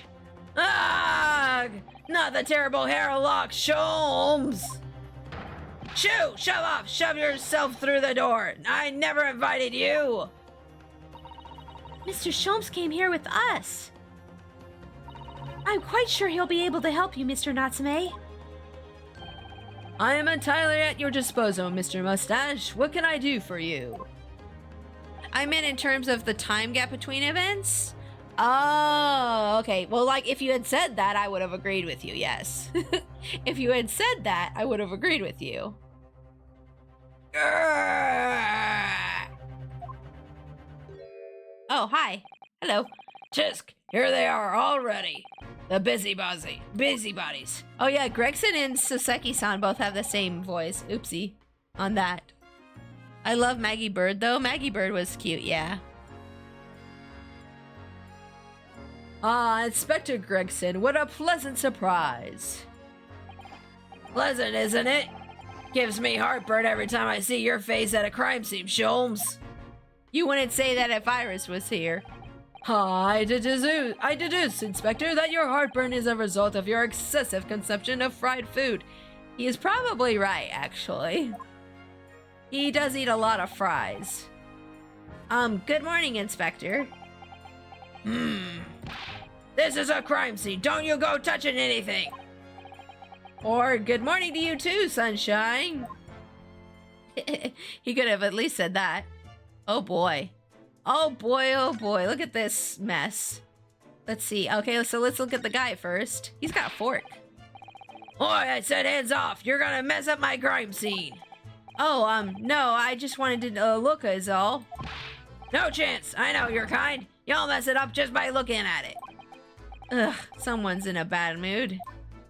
Okay, can't look at him, apparently. There's certainly some bad air in here, isn't there? Alright, it sounds like I'd better talk to the inspector first and try to curry some favor. Yep, I guess we better talk to him first. Wait, can I talk to Soseki? Let me talk to Soseki. Hold up. What a terrible thing to have had happened. It's only been 3 days since I was arrested for the incident on the pavement outside. And then, having finally regained my freedom, it starts happening all over again. Endless existence of excruciating experiences. So the victim lived here on the ground floor and your room was just 1 story up, isn't it? Yes, that's right. In a way, we were neighbors, I suppose. So did you know the victim? Were you friends?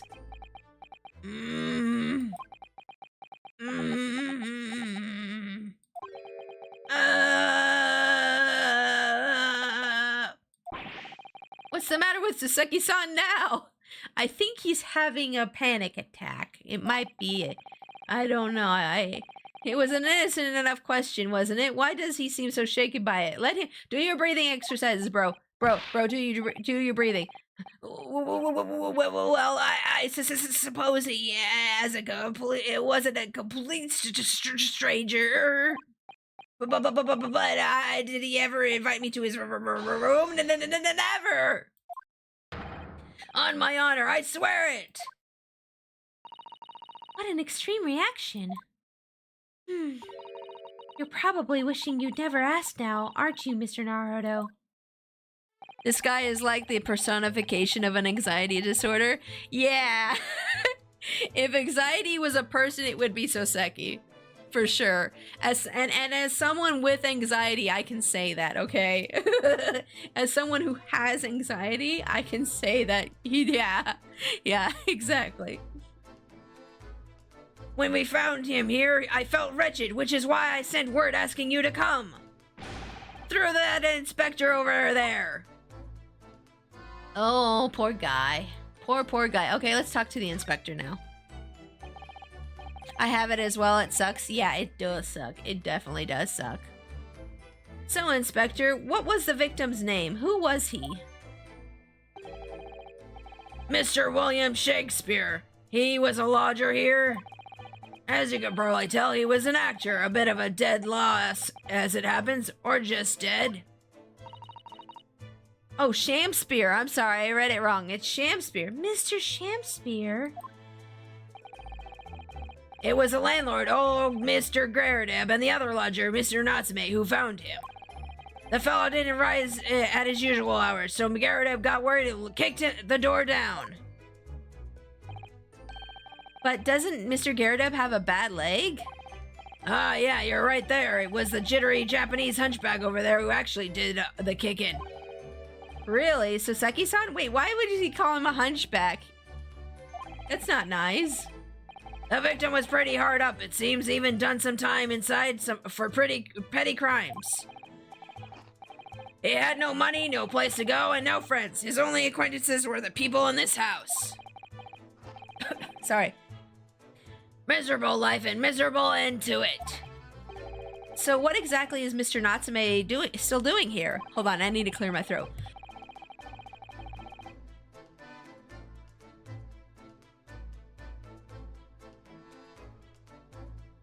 Sorry, the gruff voices sometimes scratch my throat after a little bit, so I always have to like clear my throat and like drink some water and stuff. He's not involved in the investigation, so shouldn't you have sent him away from the crime scene? Is he getting framed again?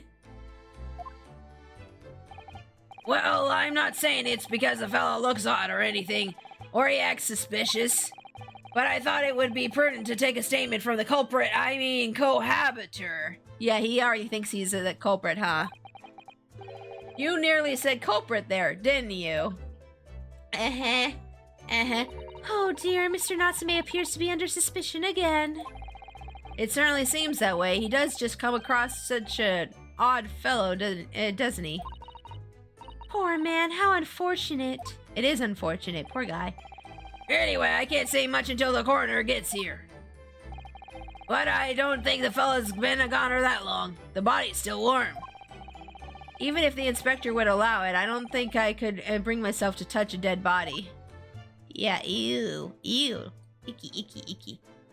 Wait, so then can I investigate anything? There's this thing on the floor over here that you guys can't see. It's behind my pigtail, but okay. Can I investigate anything in here? Let's look over here. What? You never know when he's gonna pop up, do you? Mr. Sholmes, what are you doing? You need only observe it to know, my dear fellow. Investigating, naturally. Look at how good I am. There's nothing natural about that pose. He's over here being a JoJo character. It's fine. Just let him be. Mr. Sholmes, have you made some miraculous discovery? Patience, my dear madam, patience. We've not been here in this room 5 minutes. So far, all I've managed to deduce is what actually happened. My goodness! But isn't that everything we need to know, Mr. Sholmes?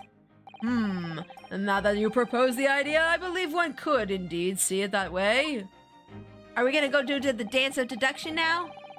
At the present time, I have managed to draw 2 incontrovertible conclusions. The first, that there was a physical struggle here last night in which the victim fought for his life. Ah! Huh? Mr. Natsume! Oh, Mr. Natsume, what's wrong? Is something that Mr. Sholmes said significant somehow? No. Don't mind me. Forget I was here. Oh, no. He over there being a sussy, anxious boy. Aren't pipes usually inside the walls of apartments and not outside? Yeah, usually that kind of thing is inside the walls. I don't know, maybe the architecture was different back in, during like the Meiji time. And my second conclusion is that there was a poison lingering in the air here last night that would pass the victim's lips. Nonsense! Ah! What are you doing over there? Listen. Breathe. Do the square breathing thing. Do the square breathing where you breathe and you draw the square, okay? Come on. It's okay. Breathe with me. Breathe. Ooh, do that. Come on. You're going to be okay. It's going to be okay. All right, Mr. Natsume. Why are you reacting so extremely to Mr. Shom's deductions? No. Please, pretend I'm not here. Invisible, ineffable, inscrutable, insignificant. Impossible to ignore. Let's see. It depends if it's a utility closet turned to an apartment, then pipes may be on the walls. Oh, that's true, yeah. You must tell us everything, Mr. Shom. Spare no detail. Yeah, tell me give me all the tea. All the details. All the tea, come on. But of course, let the theatrical tragedy before us be unraveled by my great deductions presented for your pleasure in 2 acts. We've heard some truly astounding great deductions from Mr. Shomes in the past. Oh yes, very great. No doubt this will be no exception. What miracles will unfold before our eyes this time? So, my dear fellows, for your delight and wonder, let the curtain rise. For Herlock Sholmes, Logic and Reasoning Spectacular, Act 1. Here we go. Let's go. The great deduction. The game is afoot. Dun, dun, dun, dun, dun, dun. Cause of death. Dun, dun, dun, dun, dun, dun, dun. Careful observation of the victim reveals to us the events that transpired in the disconsolate room last night. Foam at the mouth of the deceased clearly indicates the use of poison. Uh-oh, Natsume, why are you acting up like that?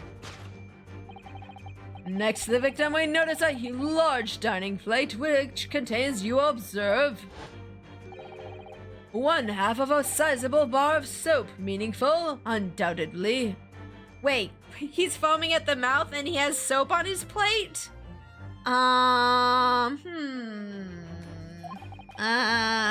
Is he actually dead or is he just passed out? Why is this soap set so purposely upon the dish? Like the victim's last supper, in fact, yes. Could it be that the man was about to eat it? Of course, the fork reveals the answer. Suzuki's like, what? It appears that the young man's appetite was his undoing.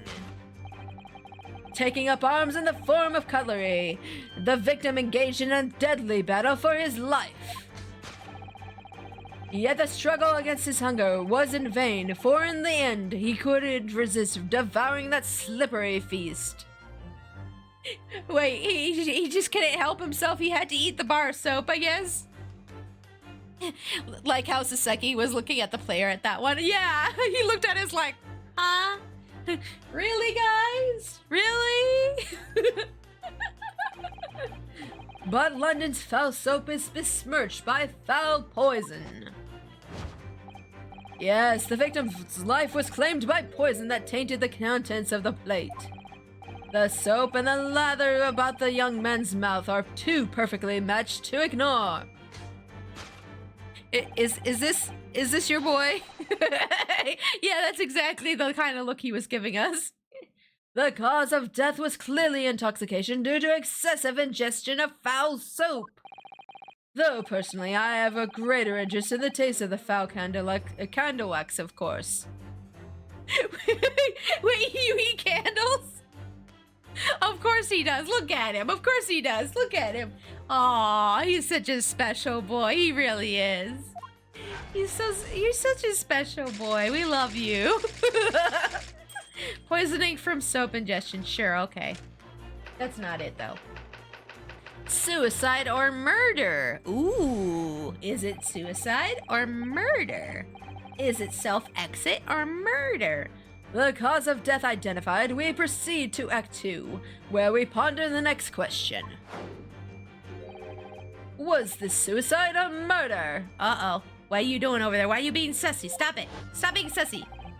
The audience will recall that the death occurred during the victim's last supper. Did the man dine and die alone? The single teacup suggests the answer. Uh-oh. To draw a conclusion on such meager evidence would be foolish, however, certainly. The careful criminal could have absconded with his own cup to cover his tracks. Well, allow me to lift the veil of doubt, my dear fellow. Oh no, he's panicking. It's okay, it's okay, it's okay. Indeed, what reveals the answer, of course, is this broken lock. Why is there a broken lock? That's odd. That's very odd. Though forced open now, at the time of the incident, this door was locked. Oh, that's right, because the guy busted the door down. That's true. And the soul key was in the victim's pocket. In other words, when the victim consumed the poison, he must have been alone. Alone with his inferior soap, from whence wafted an inferior scent. And with the acrid aroma lingering in the air, the victim met his end in tragic solitude. We can take comfort in only in the fact that his soul was well cleansed on its way to the heart hereafter. What, because of because of this soap? He was a clean boy. He died a clean boy. That's messed up, Sholmes.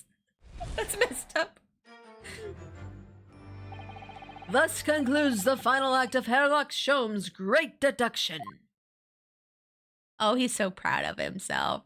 He's such a proud boy. Oh, give him a little pat on the head. He's so smart. You're so smart.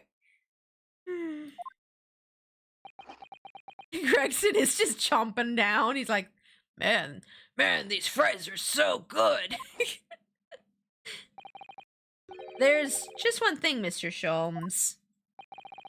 You are disposed to identifying just one thing, aren't you, Mr. Naruto? Pray, what concerns you? Well, no matter how hungry he was, do you really think the man would have eaten soap? It is quite apparent that this man had barely a penny to his name. It is a curious thing, but to one so destitute, soap can suddenly appear quite irresistibly appetizing. Are you speaking from experience? Are you speaking? Did you eat soap? Don't eat soap. How extraordinary. In truth, I have tried a little soap myself in the past. I knew it! I knew it! I knew it! I freaking knew it! No, bad Sholmes, no more soap, no! You've eaten it, you mean? My dear fellow, it was some time ago. My postulation was that it would cleanse my gut. How long ago we talking, Sholmes? Sholmes? How long ago we talking? A month? A year? Yesterday? It wasn't yesterday. That's where the soap went. I understand now. And did it? As I writhed in agony on the floor and spilt the contents of my stomach, yes, I believe it did. The experience taught me a valuable lesson. Soap is quite poisonous. It has an unpleasant taste and leads to great discomfort. In summary, I cannot recommend it. I don't think the soap would have killed him, though. I mean, I don't know. What did they used to make soap out of back then? Let's Google this. Hold on. Let's Google this. I want to see real quick what they made out of soap. Fat and Lie? Oh, my hubby knew. My hubby knew. Never mind. I didn't have to Google it because my hubby already knew. Never mind. Fat and Lie. I guess the lye could, like, poison you if you ingested enough of it, right? Maybe? Nah. Believe me, I wouldn't eat it even if you did. There's something that troubles me as well, actually. Oh, what's that? It's Mr. Hanatsume. Ah! I couldn't help noticing him shuddering and quivering out of the corner of my eye. Almost as if Mr. Sholmes' deductions touched a nerve somehow. Nonsense! Well, that clenched teeth episode didn't last. Come on, boy, tell me the truth. Tell me the truth, Sasaki. I think, judging by Mr. Natsume's reaction, the great detective's deductions may lead some gentle corrections in order to reach the actual truth. Yep, now we gotta correct the dance of deduction again. Yes, Mr. Sholmes' observations and deductions are sometimes a little too sharp. We need to round them out, as it were. He has a tendency to hit the nail on the side of the head and drive it into an obtuse angle. When he does that, it falls to us to straighten things out. It's not his fault. He's trying his best. All right, then, let's see what we can do. Yes, we must pick out the keywords of Mr. Sholmes' quite brilliant deductions. And discreetly exchange them for something that makes a little more sense. Yes, let's do that. If we can do that, I'm sure we'll arrive at what Mr. Sholmes meant to say in the first place. Let's go. In that case, are you ready for the second performance of the day? Once again, my dear fellows, for your continued delight and wonder, let the curtain rise. For Herlock Sholmes' Logic and Reasoning Spectacular, Act 1. Let's go. Let's go. Here we go. Course correction. Hold it, Mr. Sholmes. Hold it, Mr. Sholmes. Let's see here. Cause of death. Here we go again. Careful observation of the victim reveals to us the events that transpired in the disc. Okay, let me just do a save here real quick. Maybe. I haven't saved in a little bit, actually. There we go. Good. Okay. Okay. Okay. Let's see here. From at the mouth, it just clearly indicates the use of poison. There. Let's wait. No, I need. Wait. How do I? Do I have to click on it the moment it shows up? Next to the victim, then we notice. Okay. I'm confused. Do we need to stop him at a certain point? This is different than it was in the last game. Next to the victim, we notice a large dining plate which contains, you will observe, 1/2 of a sizable bar of soap, meaning undoubtedly. Why so okay, blah blah blah. Alright. Could it be that the man was about to eat it? Of course, the fork reveals the answer. Fork, here we go. There we go, okay. Okay, never mind, it's not different. It's not different. I just thought it was different. My bad. Okay, let me move over to the middle here. There we go, okay. Oh, and real quick, I need to fix this real quick. Hold on. There is a thing I need to fix on my toggles real quick when I move back over to the right. So let me, oops, that's my monocle. Put that back on. Don't take that off, excuse me. Okay, I'm just gonna move myself back over here and record position. Okay, there we go. All right, move back to the middle. Okay, we're good. Okay. Well, you can't deny that the fork implies the man was eating something or about to eat something. Yes, that's true. If I were to decide to eat some soap, I should prefer to use a fork rather than attempt it with chopsticks. And of course, only 1/2 a bar of soap is left on the plate. But might there not be some other explanation? Something material that proves whether or not the man really ate some soap? Yeah. Did the victim really eat soap? That doesn't look like 1/2 a bar. That is a huge bar of soap if that's the case. If that's the case, you know, I don't know. Let's look at this teacup. Do you think he was drinking tea with his soap? The cup's empty, so there's no way of knowing.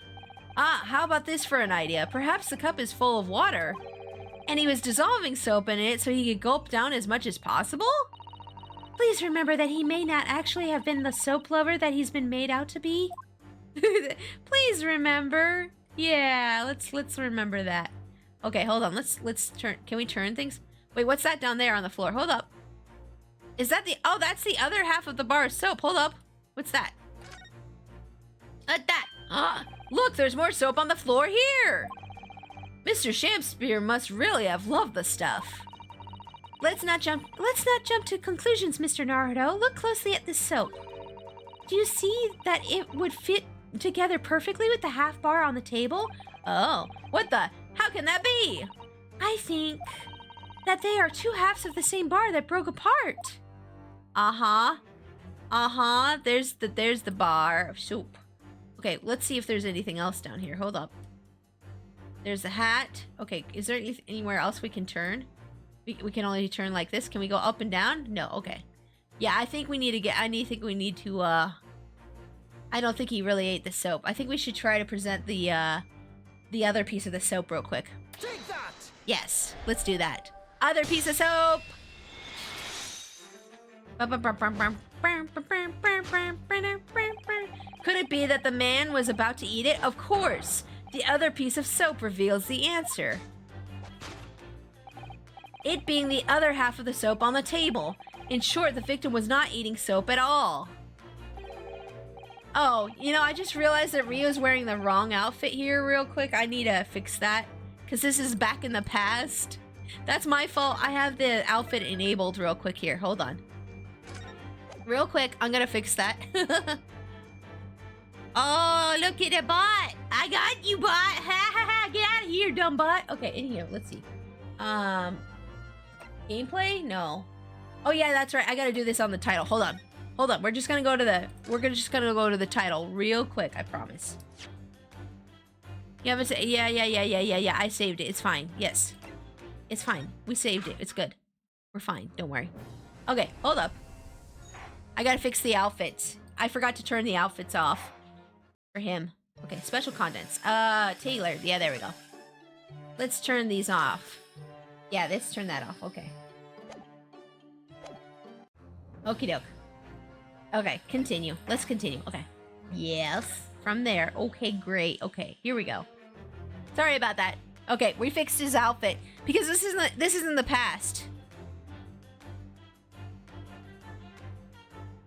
Yeah, this was in the past. Oh, the bot was sloppy? I agree, yeah. But it's obvious, really, for no depths of hunger could drive any man to attempt to eat soap. Except for that one time you tried it, right? Even I, with my unquenchable thirst for practical knowledge, took only a single bite. Well, at least he's honest. Oh, let me move back over real quick here. Hold up. Let me move back over. Ah, no! Excuse me. Excuse me. Oh, not quite. There we go. Hold on. There we go. Okay, there we go. Now, middle, right.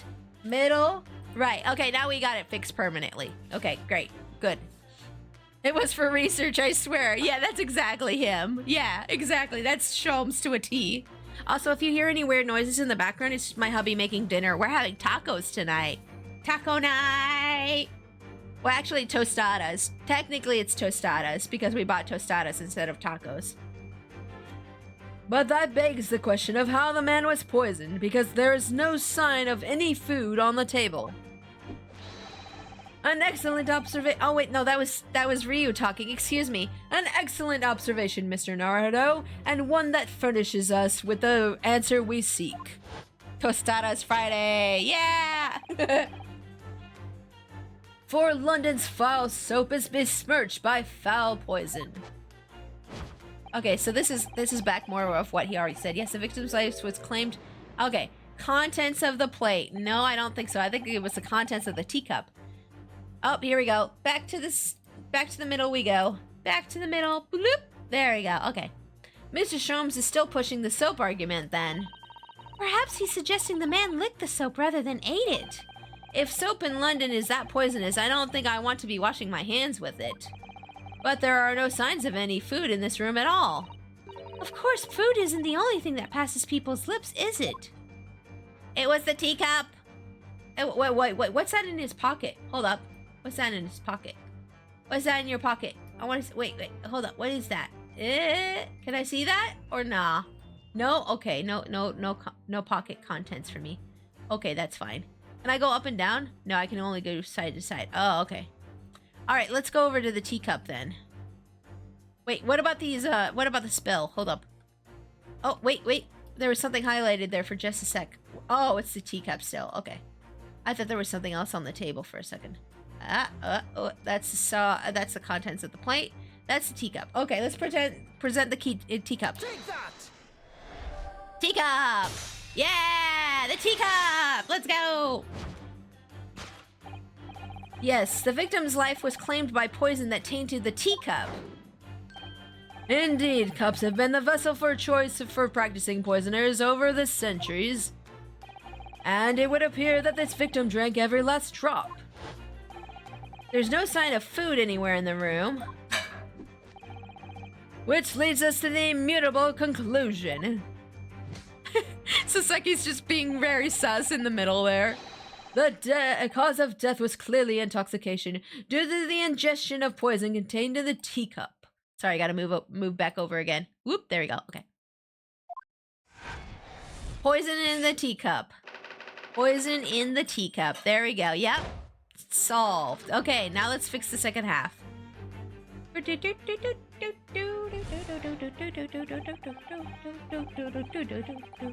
The cause of death identified. We proceed to Act 2. Okay, yep. With this suicide or murder. Was it suicide or murder, huh? The audience will recall the death. Okay, blah, blah. Did the man dine and die? The single teacup suggests the answer. Okay, back to the middle again we go. Back to the middle we go. I'm just like moving all over the place, back and forth.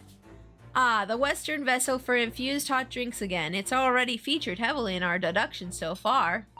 Yes, we can imagine that shortly before his death, Mr. Shakespeare was having a drink of tea. There would be nothing remarkable about that. But what troubles me is Mr. Natsume's reaction when he heard Mr. Sholmes suggest it. Yes, exactly. There's more to this deduction than it seems. We must closely examine the scene of the crime again for some more clues. Okie dokie. More clues, huh? Which way can I move this? I can move over this way now, huh? Okay. I can move over this way now. Wait, there's another cup. Oh! He had another cup in his other hand. Uh-oh. What is this? Take that! Another teacup! There were 2 teacups! Saseki, what did you do? What did you do, Saseki? What did you do? Did the man dine and die alone? This other teacup suggests the answer. Over to you, Sholmes. Oh, never mind. Yes, there were 2 teacups in this room all along! Ah! In other words, this is a strong indication that the victim's last supper. There was a guest present. Uh-oh. A guest. Uh-oh. At the very at least, we can say now with certainty that somebody else was here in this room last night, taking tea with the victim. What are you talking about? Utterly, unbelievably, unjustly unreasonable! We haven't said anything about you yet, sir. To draw a conclusion on such meager evidence would be foolish, however, certainly. In which case, what more can we deduce about this possible guest at the table? Well, allow me to lift the veil of doubt, my dear fellow. Oh no, he's scared. Do you mean to say you know who exactly was in this room at the time of the victim's death? Indeed. What reveals the answer, of course, is the broken lock. Yes, the broken lock. No, that's not what reveals the answer. Okay. I'm not sure I like where this deduction is going now. Yeah, I'm not sure if I like it either. I think we're gonna implicate Saseki as the criminal here in a bit. We'll find out. I'm afraid it's too late to go back on the halcyon days of eating too much soap. But the identity of the guest who was here last night when the victim passed away is something I had a very bad feeling about. Hold on a second. I gotta ask my hubby a question real quick about dinner.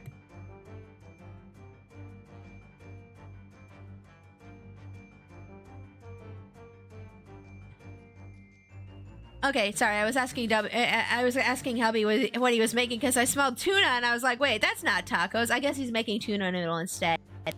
It's something I have a very bad feeling about. Well, you can try to ignore your feelings, but we cannot ignore the truth, Mr. Naruto. So I suppose not. Time to look around again. I guess we're having tuna noodle instead. That's okay. We'll have tacos tomorrow. Oh, let me move back over. Jeez, every other second I have to move to the left or right, I swear. The empty bottle. Ooh. Let's look at that. Give me that. Oh, again? Maybe I should just stay in the middle, honestly. Maybe I should just stay in the middle. Thank you for the biddies. Thank you, souls, for the biddies. Yeah, awkward fart. Who done that? Which one of you guys farted? Which one of you guys farted over there? It's empty. Empty of liquid, but full of air. That makes you think, doesn't it? It makes me think that you're full of hot air. We should be thinking about who else is in the room at the time. Rude! Sasato! Father, Sasato-san's quip in response was cleverer with my original riddle. She got you, didn't she? She got you good. Let's see, let's look at this pile of books. At first glance, it seems that the only things in this room are the makeshift stage and the costumes. I overlooked these 3 books initially. I wonder what they are. Let's see, the titles read... The Picture of Monsieur Lecoq, Canterbury Yearnings, and... A Meal for Gabriel?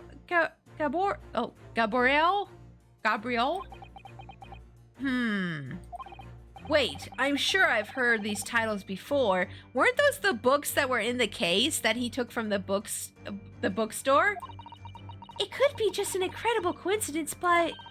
They're the exact same 3 books that Mr. Natsume purchased the other day. Oopsie. He left them here, did he? What? Yes, on the day of the unfortunate incident when Miss Green was stabbed. Soseki-san had just been to a bookshop and bought them. That's right.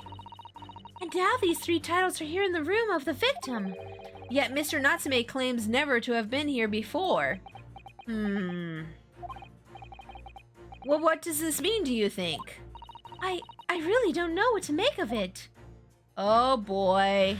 The pile of familiar books now, huh? What about these glasses? No? No, not the glasses? Okay. I'm just making sure there's nothing else. We're definitely gonna have to implicate Soseki, aren't we? Let's look at this lock, though, real quick. Oh dear, the latch is most definitely broken, isn't it? Yep. The door was kicked in by Mr. Natsume, according to what Mr. Garadeb told the inspector. Who knew his short, thin little legs had so much strength in them? Yeah, I know, right? I'm not sure the length of his legs is in any way significant here. Perhaps this says more about the poor state of the door than Mr. Natsume's strength, actually. Rude. Careful, if he overheard that remark, he'd almost certainly have a lively response. I don't know, can this broken lock really tell us anything about who was here? No, it can't. No, it really can't. Okay, let me move back over. Excuse me. Bloop. Okay, there we go. Okay, so let's... Wait, oh, we didn't see the stuff over here. Hold up. What's this over here?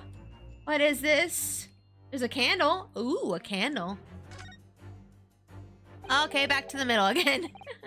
Even Mr. Shamsphere didn't eat candles, it seems. We've already established that he didn't eat soap either. Do you think perhaps the guest brought this candle here last night? Even if he or she did, does it reveal anything about the guest's identity? Good point. There goes my idea, snuffed out like the candle will be. If you sigh so deeply, Mr. Naruto, you're in danger of blowing out the flame. That's true. Was there anything else we need to examine over here? I just wanted to make sure. Okay, well, at least I looked at the candle. At least I looked at it. Okay, back over we go. Okay.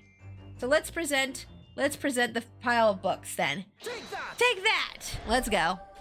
Let's go. Indeed. Okay, let's see here. Indeed, what it reveals the answer, of course, is the pile of familiar books. Quite so. It's no mere coincidence that these 3 titles are here in this room. It's the link to the truth. Ah! Mr. Natsume, you purchased these books 4 days ago at the secondhand bookshop. That's just a coincidence. And in that case, you will be able to bring the same 3 titles from your own room, will you not? At this very moment. No, never, non-negotiable. If you can't bring your own copies here, it proves that these 3 books are in fact yours.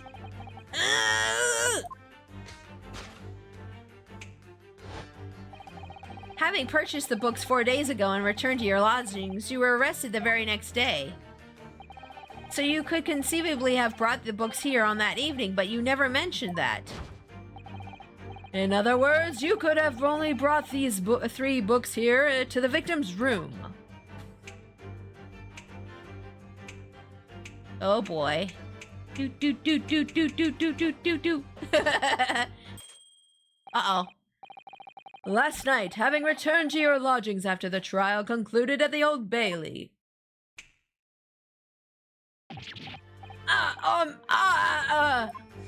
Why is this happening? Why? In short, there is only one possible conclusion. The victim died here in this room last night as a result of poisoning. And that same night, the victim had a visitor.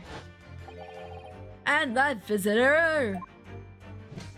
Look at Ryu, he's like, He doesn't want to say it either. Was you, Mr. Sosuke Natsume? Now, all we're saying is that you're the visitor. We're not saying you're the culprit. What did you do, though? How did this happen? Thus concludes the final act of Hairlock Sholm's great deduction. Yep, concluded. Soseki Natsume at the scene. Oh boy. Oh boy. Let's go. Deduction complete. Elementary. Elementary. Let's go. Tell the truth, bro. Not again, not again, not again! Not again! Well then, Mr. Natsume, it would appear you're gonna have to accompany me down to the yard. Again. But wait! Hold your horses! Yes? Door, key, locked, entry, exit, entirely impossible! He's so flustered he's being even stranger than normal. What, you think that's an alibi? You could just have made a copy. What? You live in the same building after all. You have had plenty of opportunity, I'm sure. But, misery me! Sorry, sir, you'll get your chance to give your side of the story later. The facts speak for themselves, Mr. Mustache. You horrible Hairlock Sholmes. He really has found himself an arch rival now, hasn't he? Come on now, no dilly-dallying. Outside, there's a carriage waiting. Locum student, Mr. Naruto Esquire. I never imagined I'd be in this position again, but you have to help me, please, please. I'm innocent. All right, I understand. We'll come to your cell later and talk about it. Again. And one more thing. Oh, yes. My poor little kitty cat. Please give him his breakfast for me. Oh, his kitty. That's right, I forgot he did have a cat. I forgot. And so, his evil curse still apparently unbroken, Soseki-san found himself once again the prime suspect in a case of murder. Oh boy. Thanks to the incriminating deduction of the great detective. Hey, you helped on that. You helped. You had a part in that. My dear fellow, that honor belongs to you. He's right. He's right, though. He's right. Soseki going to jail again. Well, at least this means that Inspector Gregson is no longer here. We can examine the crime scene in more detail now. Yes, that's right. And of course. What? Have you forgotten that what the inspector mentioned before? It was the landlord, Mr. Garadeb, who discovered Mr. Shamspear. Ah, Mr. John Garadeb, yes. I expect we could find him in his sitting room at the top of the floor as usual. Right, we must remember to go and talk to him later then. And that is where we're going to conclude things for tonight, guys. Let's go do our thank yous and find somebody to raid, okay? Okay? Let's go! Let me just do a save here real quick. I'm doing a save. I'm doing a save here in the background. Okay, and then let's get the end credits rolling real quick here.